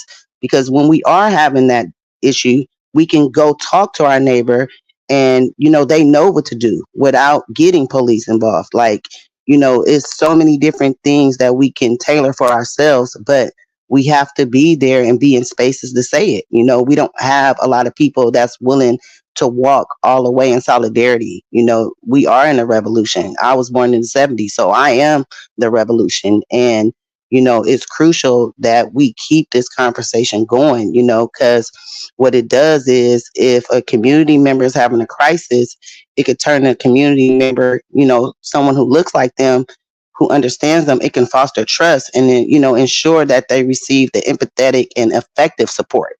That's the main thing, the effective support, and that can go a long way. See, I agree with you, and I agree with all of you on this. But I think there's a part that we have to like really look at. I think we have to do it as a community ourselves, but I think there still is a legal and civic part that has to be done, right? Because of the stigma that comes with mental health, right? So many folks, when you look at this country, black and brown across this country, when it comes to acknowledging mental health, the impact, the negative impact that it has when it comes to employment, owning firearms, different things of that nature, it impacts folks going to get and see the treatment that they need. So I think there's still policy. I think there's still a way we look at mental health. I mean, you still, to this day, it's hard to get mental health added into your health plans through your employers and things of that nature, right? So we have to look at, there's still some things that I still say politically and policy wise that has to be done, because when you look at the health care, the health system, when you look at the health insurance, mental health is like separate from the internal health package, right? And that's a negative impact on folks. So I think that's some of what we need to like also focus on. But when it comes to the community, Coach Pa said, one, connecting folks, getting the information out. Yesterday I wasn't able to go to the Black Man's Hike that took place in Oakland. Brothers all across the Bay Area coming together to get out, right? We got to get people off the couch. A lot of folks are sitting in the house because they're depressed, right? So how do we find those encouragement groups to get our young people, to get our elders out of the house, going on hikes, getting out into the community, getting into the forest, getting into the mountains and things of that nature, I think is very important, right? But also access to stuff, right? The cost to have access to some of the services and support that's needed. Healing circles. There's a phenomenal men's group that's going on at the Bayview Y. Folks are trying to come together to do this work within community, right? Without the folks that say they're professional with the doctor degrees and things of that nature, but finding a way that works for each individual member. Sometimes it is just getting things off our chest, but when it comes to coping skills, being able to deal with it when you do have that chemical imbalance, finding those necessities that work, because too many times in our community, because of the cost of drugs, the cost of the insurance, going into hospital, a lot of folks are turning into street drugs and different things of that nature, trying to cope and deal. And sometimes those street drugs are those things that are not prescribed, also turns into a further venture into mental health at a worse capacity, sometimes turning folks violent or into situations where they are incarcerated. So I think there is a collective that needs to happen. I agree with you all, though. We have to do things, for the community, in the community. And I know I've been pushing it. Rico has talked about it. We have to find a way to get mobile mental health services in our community. Too many times, these hospitals, these community-led organizations are always talking about meeting people where they at. But when it comes to the resources and services, they got to go across town. They have to go to other places to get these services. So really, it's how do we bring these services into our community in a way that we can have counselors and therapists on spot where folks are comfortable, where they're not going out of the system. I don't know if it's going to work. I just know we haven't did it. And I think that's an investment. Bring the services to the people, bring a mobile unit to the community, set it up with walls and have people, in the community have access to these folks. But again, as a community, we have to remove the taboo and the stigma of mental health. There's a big change right now with the messaging that's coming out of our churches. But that was a big problem before. Our churches demonizing and weaponizing mental health, and things of that nature. So that I'm hoping that, with this narrative shift, with these conversations, with the work that we all are doing behind the scenes to make this impact and this push for mental health impact in our community, we utilize our voice and we continue to push this messaging forward. And Bishop, the ironic thing is there is a systematic gaslighting that is going on with our community. And everything that you said about getting public officials and policies and things moved forward and to bring it into a more current event context, it would be like telling Cassie that she should have came forward earlier about Puffy beating on her. When she tried to, the system around him, because he was making the money for so many people, like, we didn't want to hear it. We didn't want to hear. He's the man. He famous. You probably did something to deserve whatever you did. And it took the evidence of the video coming out. And now everybody, now we see what you was talking about. And for some reason, that's the same issue our community has been having. We know that ever since slavery, our community has been enthralled with trauma that has never been addressed. We've had mental health issues for the last 600 years in the Western Hemisphere.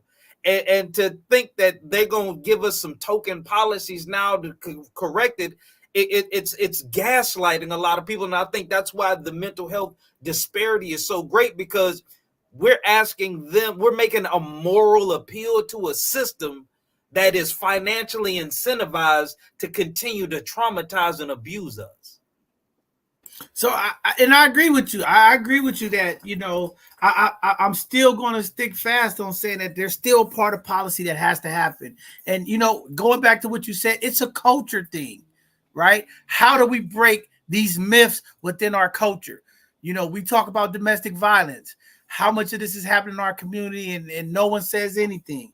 Same thing when it comes to gang violence. When it comes to all this, we become silent when the real issues impact us. How do we change the culture of folks speaking up of the things that impact us so that it doesn't negatively impact the community as, I'm snitching or I'm telling?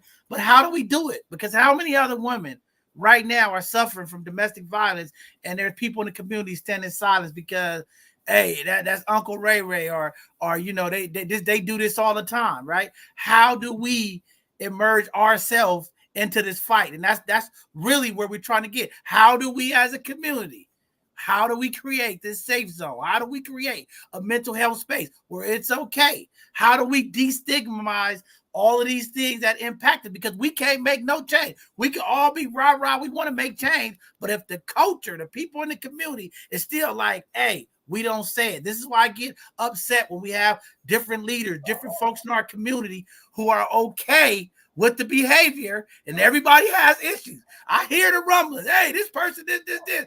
And then we all standing silently on the side of this person, and nobody want to go against the opposition. So again, we have to create the voices that's going to speak up. There has to be a consistency.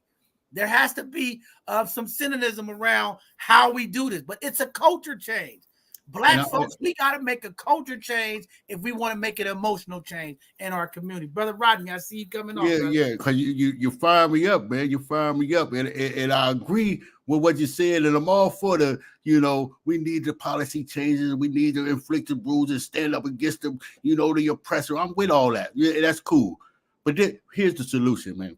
And this is people often ask me, why do I have this thing between nonprofits versus nonprofits like LLCs. So one of the things that we do here at Changing Lives Forever is that we do that very act that you're talking about. We go out, right, middle of the day, the dead of the night, and we get with the people. You see what I'm saying? We get with the people. We're not clinicians. They ain't got no education on this thing. You know what I'm saying? I just live this life.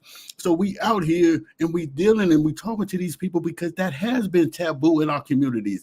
That has been something that we shy away from. But again, we can no longer continue to say we need something from them. That's where people get when they talk about why he talk about nonprofit, because the nonprofit idea is that I need you. No, we need to shift and change the whole culture and dynamic of conversation. I don't need you.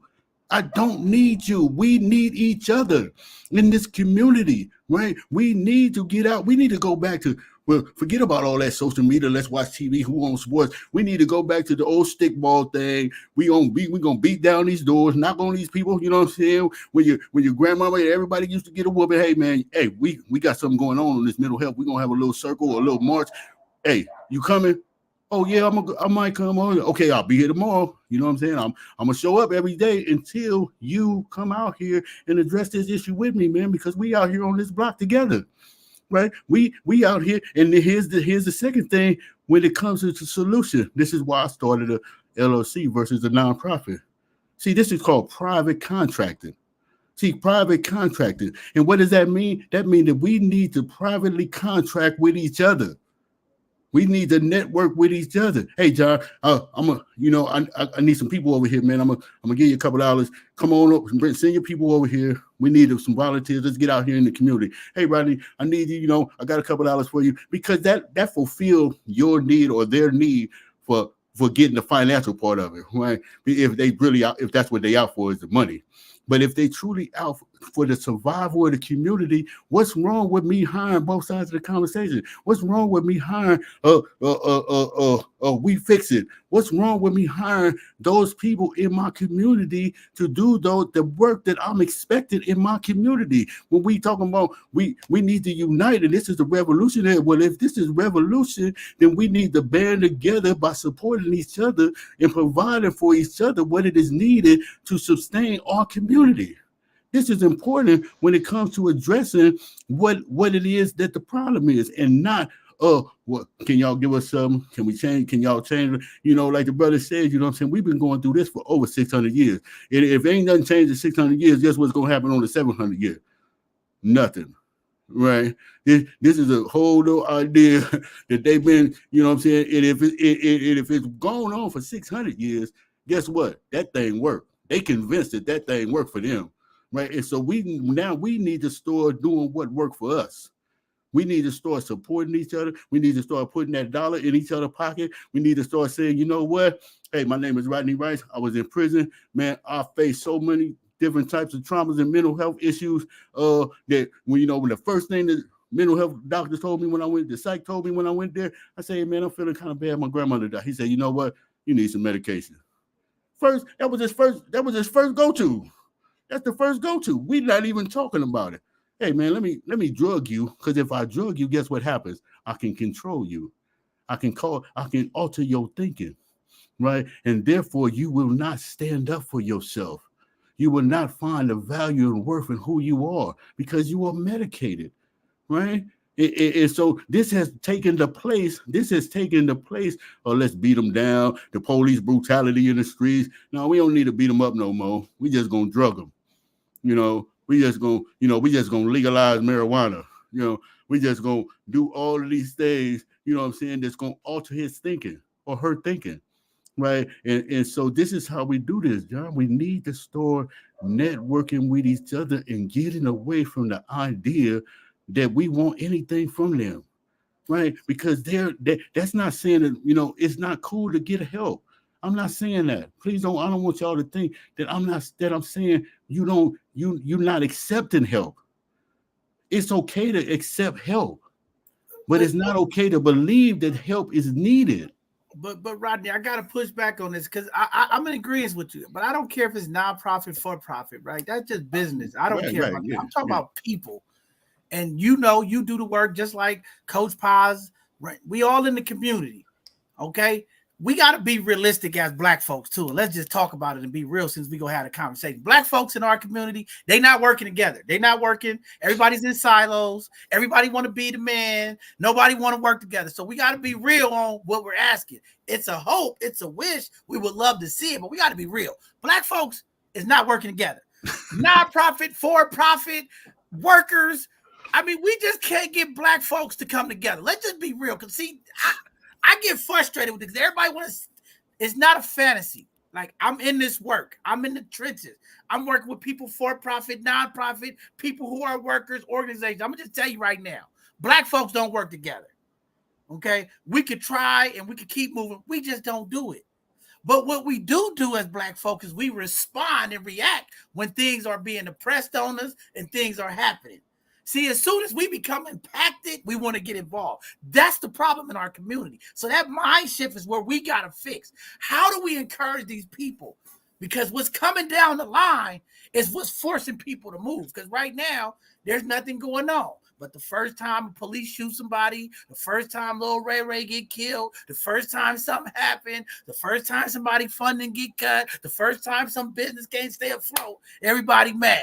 Now they want to get involved. Oh, my son got killed. Now I want to get involved. Oh, my son having a breakdown. Now I want to talk about mental health. See, the problem in our community is folks don't want to have the real conversation. Nobody wants to get involved until it's knocking on their door.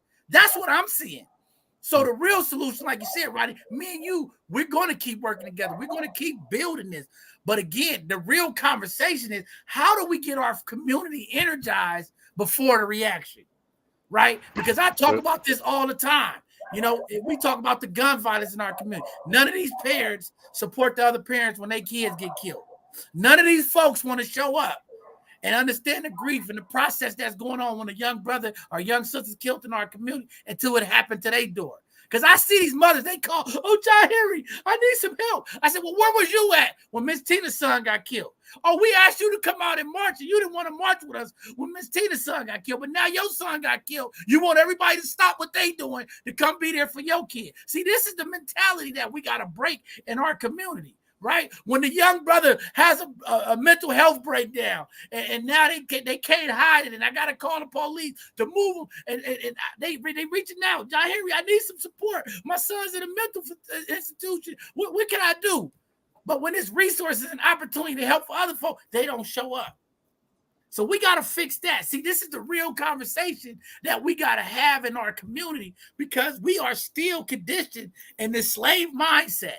And I agree with you. We can't wait for folks to come. But there's a lot of folks waiting and thinking that these other folks is going to come support and save us. And it ain't coming. I'm just telling them. But then what happens?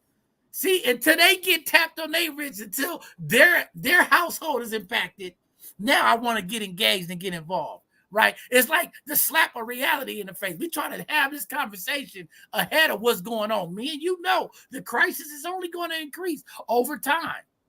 Because the level of the economy is changing. AI and automation and robotics is taking over. So what's happening? We already see what's coming. The problem with our people is by the time we wake up and actually believe that it's happening, it's too late. Yeah, I So know. Man, I that's the invite us. conversation that we gotta have. Man, I invite us all just to notice our breath for a moment here. And if you want to get proactive, just take 3 deep breaths in at your own pace. I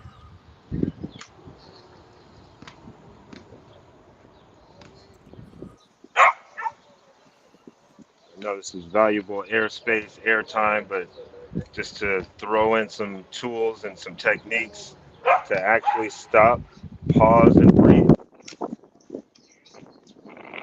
And that's a responsive tool. So what Bishop just said, we're always reacting. This was a proactive step in responding versus reacting. And I think that is one of the solutions. That's definitely a part of the equation, is slowing down, pausing, because it creates the conditions for peace. Another one is just like we did, being intentional, noticing our breath. Don't even have to breathe differently. Just notice your breath for one moment. Add compassion and empathy, as everyone has been saying. That's the through line here, is compassion and empathy, kindness. And we do that through the practice of meditation, which is focusing on one's mind and body for wellness. So bringing it back to the topic of mental health in prison, having that isolation, having that time to focus on yourself. We have the medicine. We just have to be taught how to do it in those settings.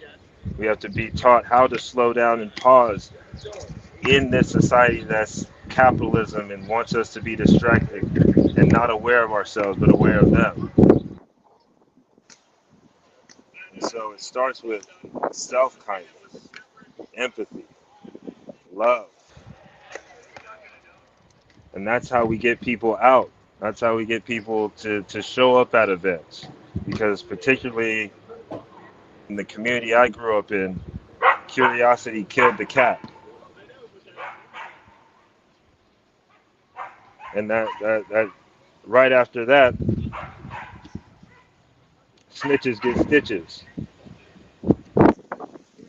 So why am I going to open up and come meet you at your pain? I don't want to feel. I'd rather just react. I don't want to feel now. So let me just react. Wait till something happens until I live my life and actually become human to both sides of the conversation, which is our life. And so it begins again with the love, the empathy, the kindness, the slowing down, getting out of the matrix. Play out peace, play out pause, pop out the matrix, POP. And when we can do that, when we stop believing that curiosity killed the cat, so I can't ask the neighbor what's going on, can't let them know what I'm doing over here in my LLC or my nonprofit, because I'm trying to take they followers. So we literally need to create a soft spot in people's hearts and their minds and their communities. And right now, it's all about being hard. We don't have time for feelings. We don't have time for emotions. Stop crying. We're in public. Stop crying. Let the boy cry. Get that feeling out. Let him feel. But we want to stop that. We want to condition already. So again, that's why I say it starts in the nuclear family. It starts in the home. But it starts by stopping and pausing. Man, I love that, brother. I want to give it to you, Coach, for grounding us, bringing back. When we talk about leadership, this is why you're a great leader in our community, and we need more brothers like you. He's pushing P community. You see all of the P's, and he's pushing. But he also, what he did was, again, what we always talk about here, both sides of the conversation, right? Demonstrating what's possible, right? He took what was going on and he said, let's take a pause, grounded us. How many of us, if we just use that small technique in our lives, in our homes, dealing with our young people, that could be the shift in our mental health. That could be the shift of the outcome of the depression or the anxiety or the things that someone is going through. I seen an interesting thing, and I'm glad you said that, Coach. I seen an interesting video this morning before I got on the show. It was a father, a young boy, maybe 3-4 years old, young toddler, 4 years old, something around there. He was in a car. He was having emotion. He was crying. And his dad just put his hands on his chest and said, it's okay, breathe, let it out. And he just calmed him down. He was going wild in the car. And I was just thinking about that. And then you just grounded us and brought us back. And the key word to this, like you said, is empathy. And we have to have that more, that humility in our community, and we're losing it. And sometimes because of the mental health, what we're going through, the frustration every day, you know, I'm glad you said that, because I have to check myself, because I get out of character. I get frustrated. You're trying to do so much. See, when you try to make impact, and you know how the enemy start working. You fight the enemy. You try to make impact. Things aren't happening. You become so frustrated because it's like the little things are the things that we're trying to fix in our community. And sometimes when folks don't see those little things, and it's like, wait a second, not be frustrated, have empathy. Take a pause. So I'm glad you put that on there. I'm glad you grounded us. Pushing Peas. Look at that. Coach Paz, Pushing Peas. I love it. Go ahead, Miss Rena. I think Miss Rena was trying to say something. Oh yeah, I thank you for that grounding. I always use that. That always works. I really appreciate that. You know, I think everything everybody said, you know, and Bishop, I really feel you when you say like showing up, you know. We don't show up when we need to. And, you know, that becomes frustrating, you know, because, you know, at the end of the day, if we're not showing up, who else do we expect to show up for us, you know? And I was given, you know, the opportunity this year to run for city council, you know, and where I live at, it's not a lot of Black women here, you know, but we have a huge population of Black and brown people who are not being heard. And from what you're saying and what I'm hearing everybody else saying, that we don't need them, but in actuality, we do need those platforms to get things done, you know, because, you know, if we're not there with our stories, you know, which is the bedrock of our identity and foundation, you know, which, you know, our future is built upon, you know, especially in a political landscape, you know, that overlooks and undervalues our, you know, how we, you know, put in to build America, you know, by stepping into these roles of leadership is not just a personal achievement, but it's a, you know, a victory for all of our people in, you know, the community, you know, and we do have to, you know, address it on all levels, you know, and just by me being in this space today, kind of gave me the decision on what I need to do, you know, next month, by letting them know that this is what I plan on doing,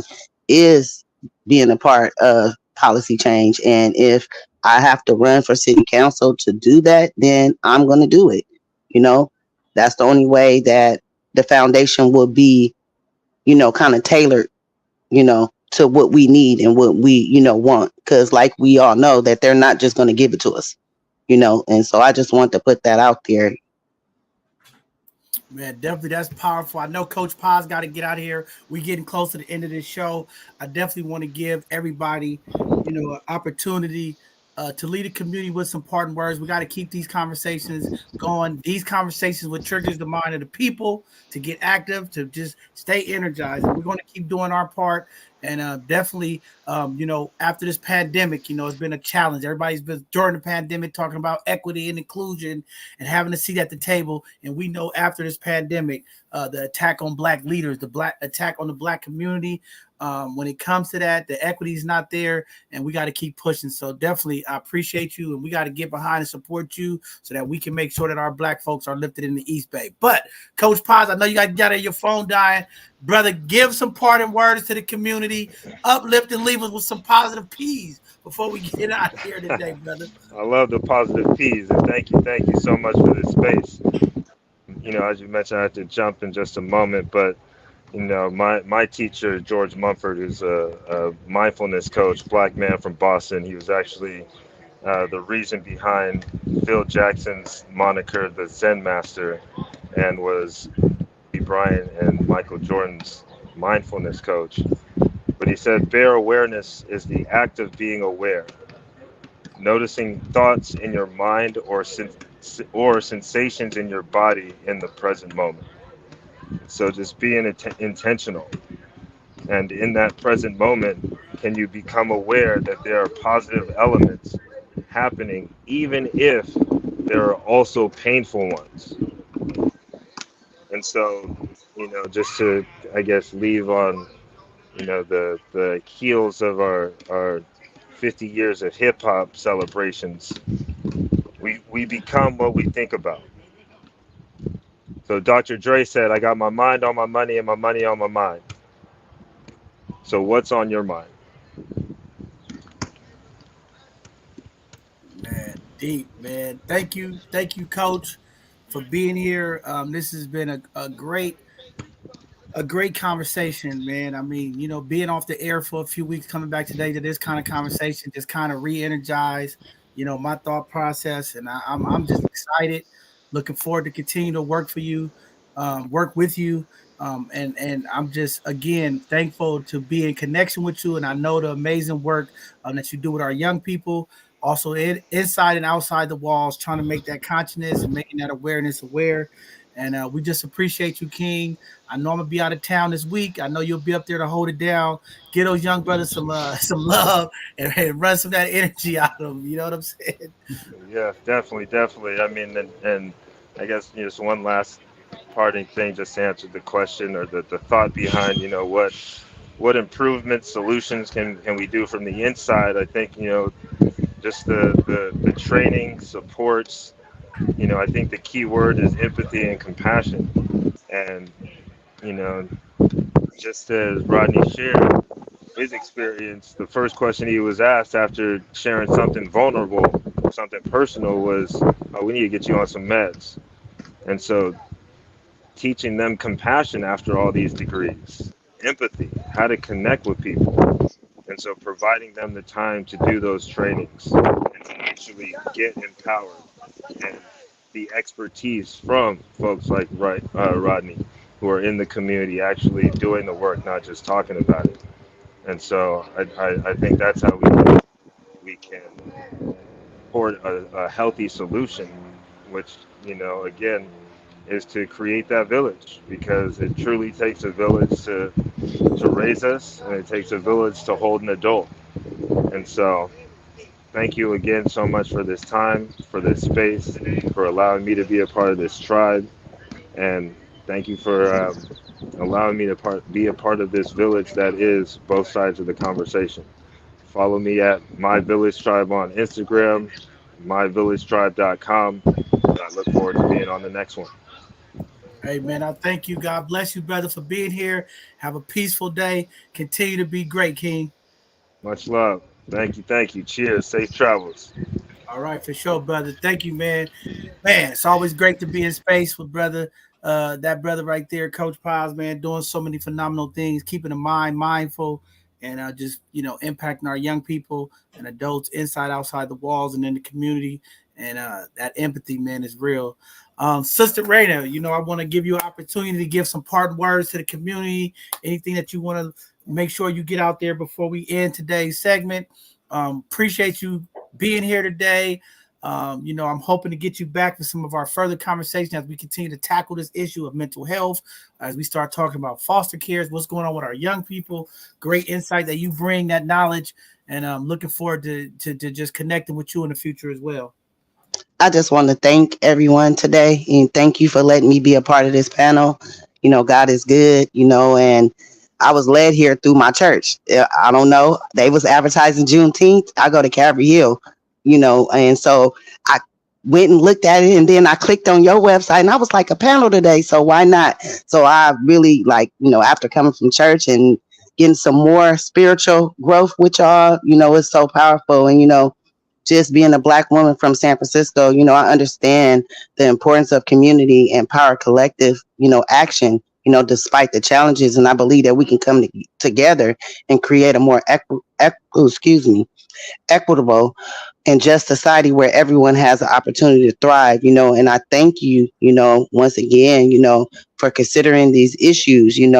It's through awareness and action that we all can begin to make a meaningful change. And I would just want to leave with this one quote that says, the most dangerous creation of any society is a man who has nothing to lose, James Baldwin. So, thank you. And I'm looking forward to connecting with y'all again. Most definitely, and you're more than welcome. This is a community platform. It's y'all platform. I always tell folks every Tuesday we got our Hidden Gem show. Come on, promote your business. Folks in the community that's doing positive things, and you want to help them get their outreach out there. Have them sign up. We have our Educational Thursday. Anytime you want to come educate the community about something, you got a PowerPoint presentation. Come up, show up. Let's get this information to our community. And our Sunday conversations are open to the community. Anytime you want to be about these conversations, you don't have to just be a doctor or an expert. If you got lived experience, come on, join the conversation. We want to listen to different folks. We want to get an understanding. And again, it takes vulnerability. The only way we move our communities forward, they have to see somebody that looks like us. And that's why it was so amazing to have you all here, because we have to be vulnerable about this mental health. We have to talk about our life experience so that we can have other folks who may be going through the same thing to feel comfortable enough to say, hey, you know what? I've been through some of this stuff too. And that's how we move the needle and change the narrative in our community. So thank you again, Queen. Anything that we can help you with, promote, if you got events or things you need folks to show up, send it over to us. We'll get it out to the community so that our folks show up. We got to be present, community. Thank you so very much. No problem. Have a great evening. Enjoy the rest of your week, and definitely I'll have our team reach out to you to connect. Thank you. Take care and have a safe trip. Bye-bye. Thank you. Have a blessed one. Brother Rodney, my guy. You know, Rodney, when you come on, you always get me pumping. Your story, your testimony is so powerful. And man, the work you do inside the walls, outside the walls, just showing up for everybody is just commendable. And definitely just appreciate you being here and what you bring to the community, your voice. You're powerful, and that's what we need, more than King stepping up. But before we let you get out of here, give the community some parting words, some solutions, some encouragement, whatever you want to give to them, because we know you always dropping them gems on the people. So first, I always like to go back. I'm a data kind of guy. You know what I'm saying? So we always got to do the numbers, man. We got to do the numbers because that's gonna tell the story.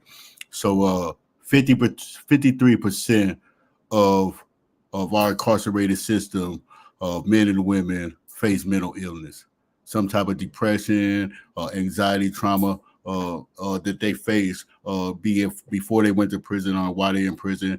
And 35,000 prisoners will be released annually from some type of incarceration and back into our society. And so we have to prepare them for the best success that they could have. And we do that by advocating and creating initiatives to send those of us who are long-term offenders, who have been successful in their reentry, back into those prison systems, to guide them in such a way that when they return back, that they'll be able to thrive in a way that's productive for all of our community members. So we need to do that first and foremost.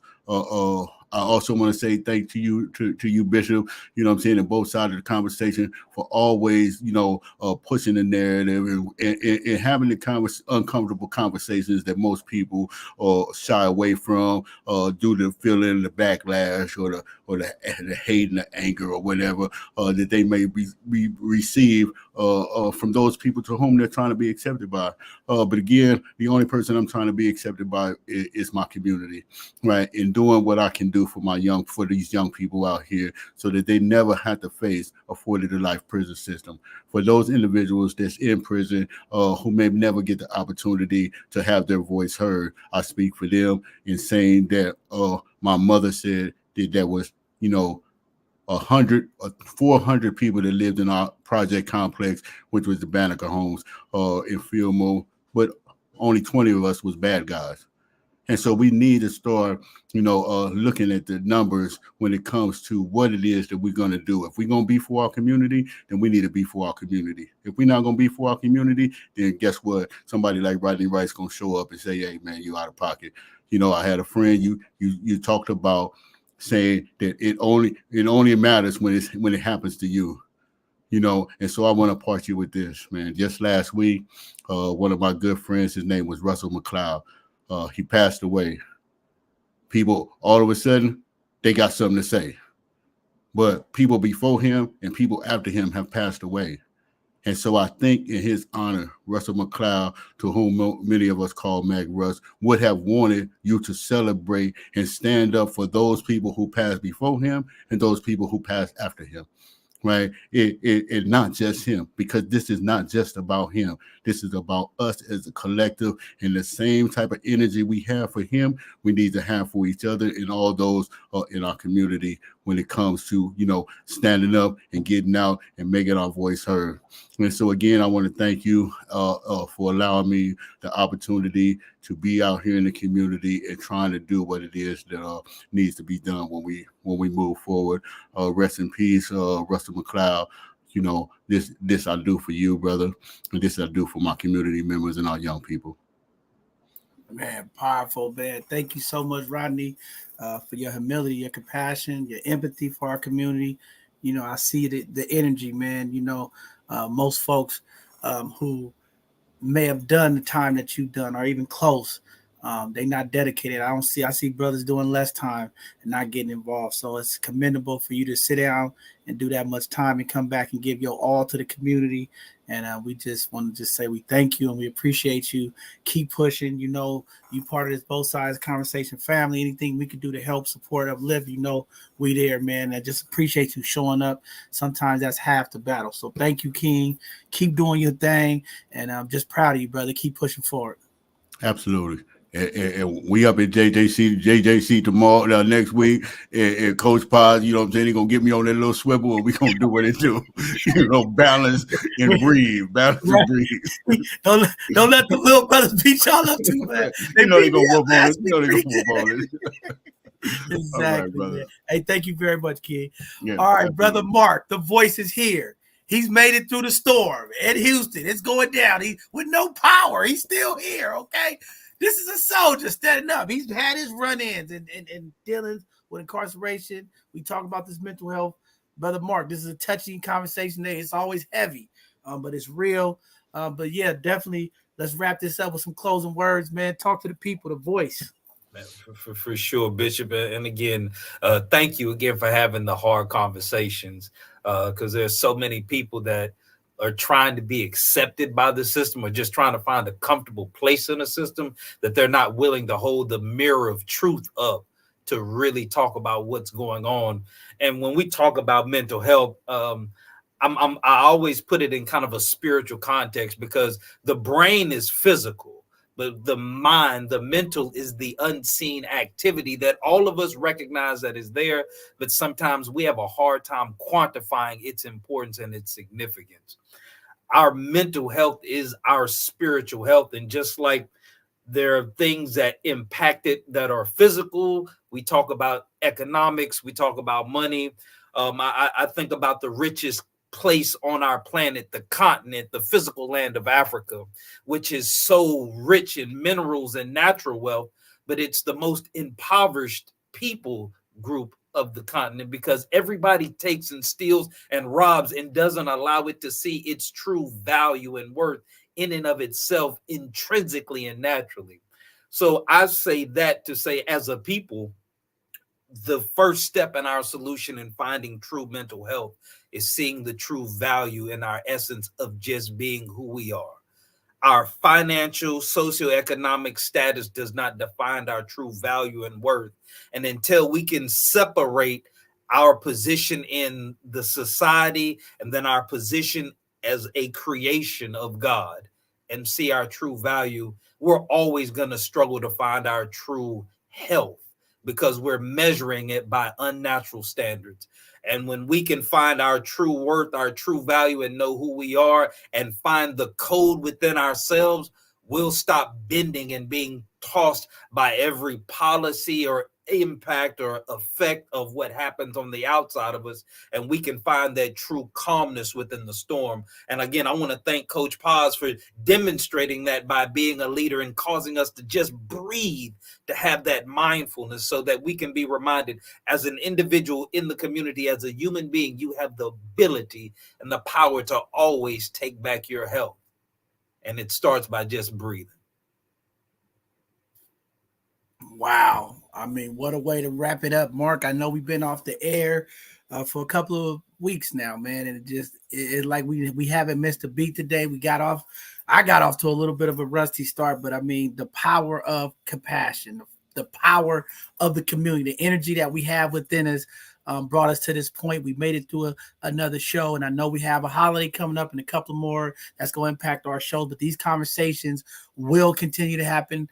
We will continue to uplift the voices of the people. We will centralize the communication, get it out to the community, and do our best to continue to work to change the narrative. We know that there is an attack happening across this country on Black leaders, Black leadership, Black organizations, Black businesses. We must stand together. We must uplift and fight the fight together. It's going to take us all. We cannot work in silos. We have to work together if we want to make the change. But again, what a great conversation today. I want to give a huge shout out to Sister Io and her family as they're dealing with their grief and their loss. I want to give a shout out to all of the families who have been dealing with loss and the pain of losing a loved one. It's been a rough couple of weeks, and just want to again give acknowledgement to Reverend Cecil Williams and his family as we continue to mourn the loss of an iconic leader, a social justice mover in our city.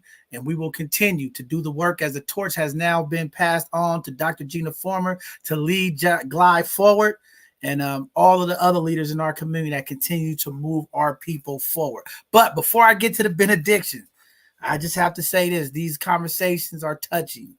I know they can be triggering.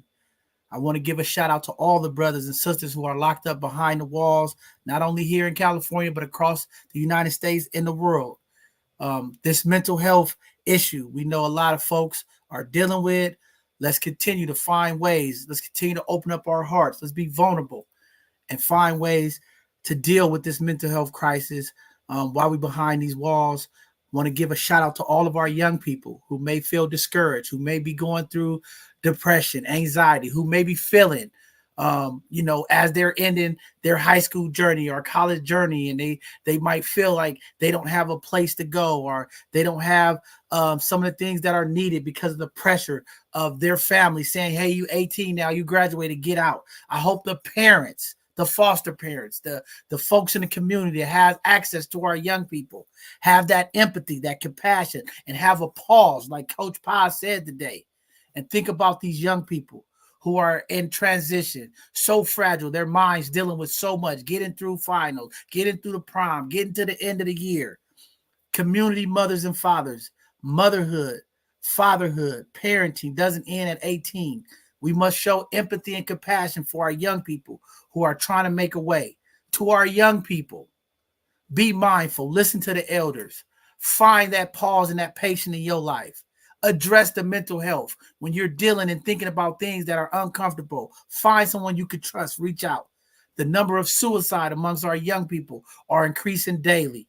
Find someone you could connect to. Find someone you could vent to. Find a way to get what you need, to get through this journey, to get through this pain, whatever it is you're going through. There's somebody out there who is willing to listen, willing to open up to you.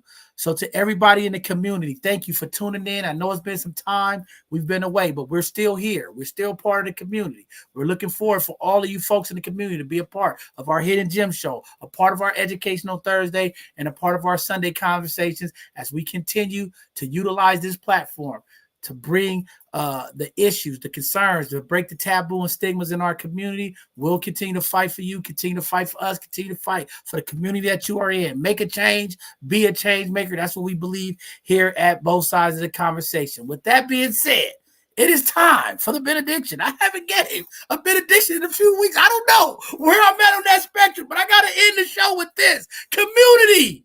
Today, we had a powerful conversation about mental health.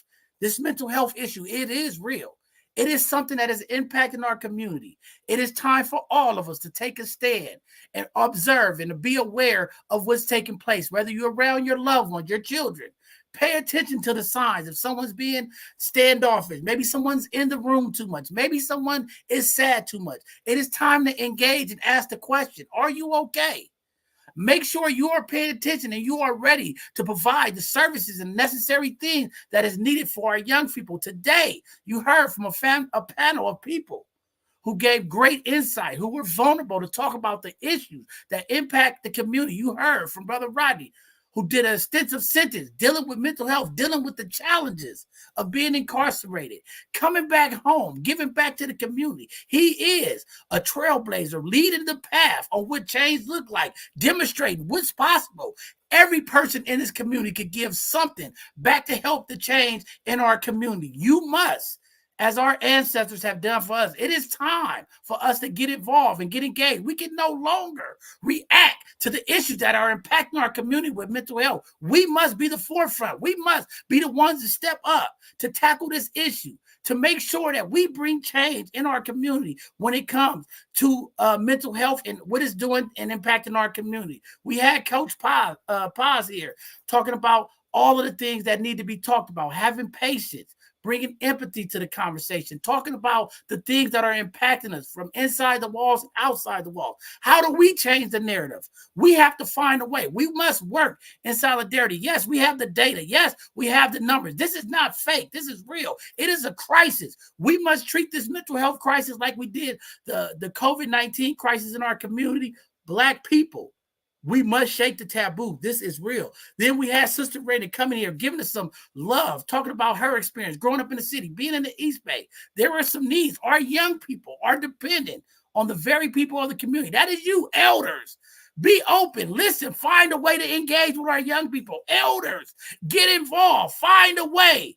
This mental health is real. The number of suicide is happening in our community. We must not say, oh, you have the devil in you. We must not give them the negative of what mental health is. We must have empathy and compassion as well. Our elders, you are the connection. We must bridge the gap between our young people and understand you are the experience. You are the knowledge. Be vulnerable. Talk about your experiences. We need more of our elders to be open, to listen to young people, understand what they're going through so that we can fight and make the change for them. It takes us all. This work of mental health, I heard it multiple times today. You don't have to have a PhD in it. You don't have to be educated. Sometimes you have to be the voice. Sometimes you have to be the ears to listen. Sometimes you just have to connect, to correct the mindset. That pause, that empathy, 1 minute of listening could change the dynamics of a person's life. There's somebody out there tonight who is on the edge. There's somebody out there tonight who's going through something. There's somebody tonight that needs you. Maybe it's you. Pick up the phone. Check on a loved one. This mental health is real. We cannot allow our community to suffer in silence no longer. Reach out. Find out what's going on. Let's just not have the conversations about what we're going and what we're doing. Let's have the real conversation. How you doing? What's your mental health like? Do you need some support? Maybe you see something that they don't see. Hey, I noticed you in the house too much. I noticed you've been sad. I noticed you've been more negative than late. I don't know what it is, but find a way to connect, because you might be the difference of somebody living and someone dying. You might be the difference for someone to change the way they are, their mental state. Be compassionate, community. Have empathy. Mental health is real. We will combat this. We will continue to have these conversations. We will continue to do our part to change the narrative in our community. With that being said, we're looking for some guests to come on this Tuesday for our Hidden Gem show so that we can highlight some of the work that you're doing, your business. Come on, reach out to us, check in. I know this Sunday we won't have a Sunday conversation. We'll have an educational financial presentation this Thursday. And again, community, we are here. We will continue to do the work. Even when I'm traveling, I'm still uplifting the people wherever I go, supporting our Black and brown businesses and making sure the voices of the people are heard. With that being said, thank you all for tuning in today. It's been a great return. It's been a great return, a great conversation. I hope you today who've listened have been inspired, been motivated. Maybe you haven't been so present in the community, and today's conversation has spark the new fire in your desire to give back, help, and change what's going on in our community. This political season is real. We must stick together, no matter who you voted for, no matter what side you on. We cannot continue to allow the racial attacks that are happening on the Black women of our community, the Black men of our community, the leaders that represent us. We cannot allow folk from the outside to continue to attack the leadership that we have in place. We got to stand together. We will continue to walk with the people, change the narrative. I am the bishop. I love you. I'll be traveling community, but we'll be holding it down. Hope to see you all soon. Have a blessed evening, everyone. Good evening now.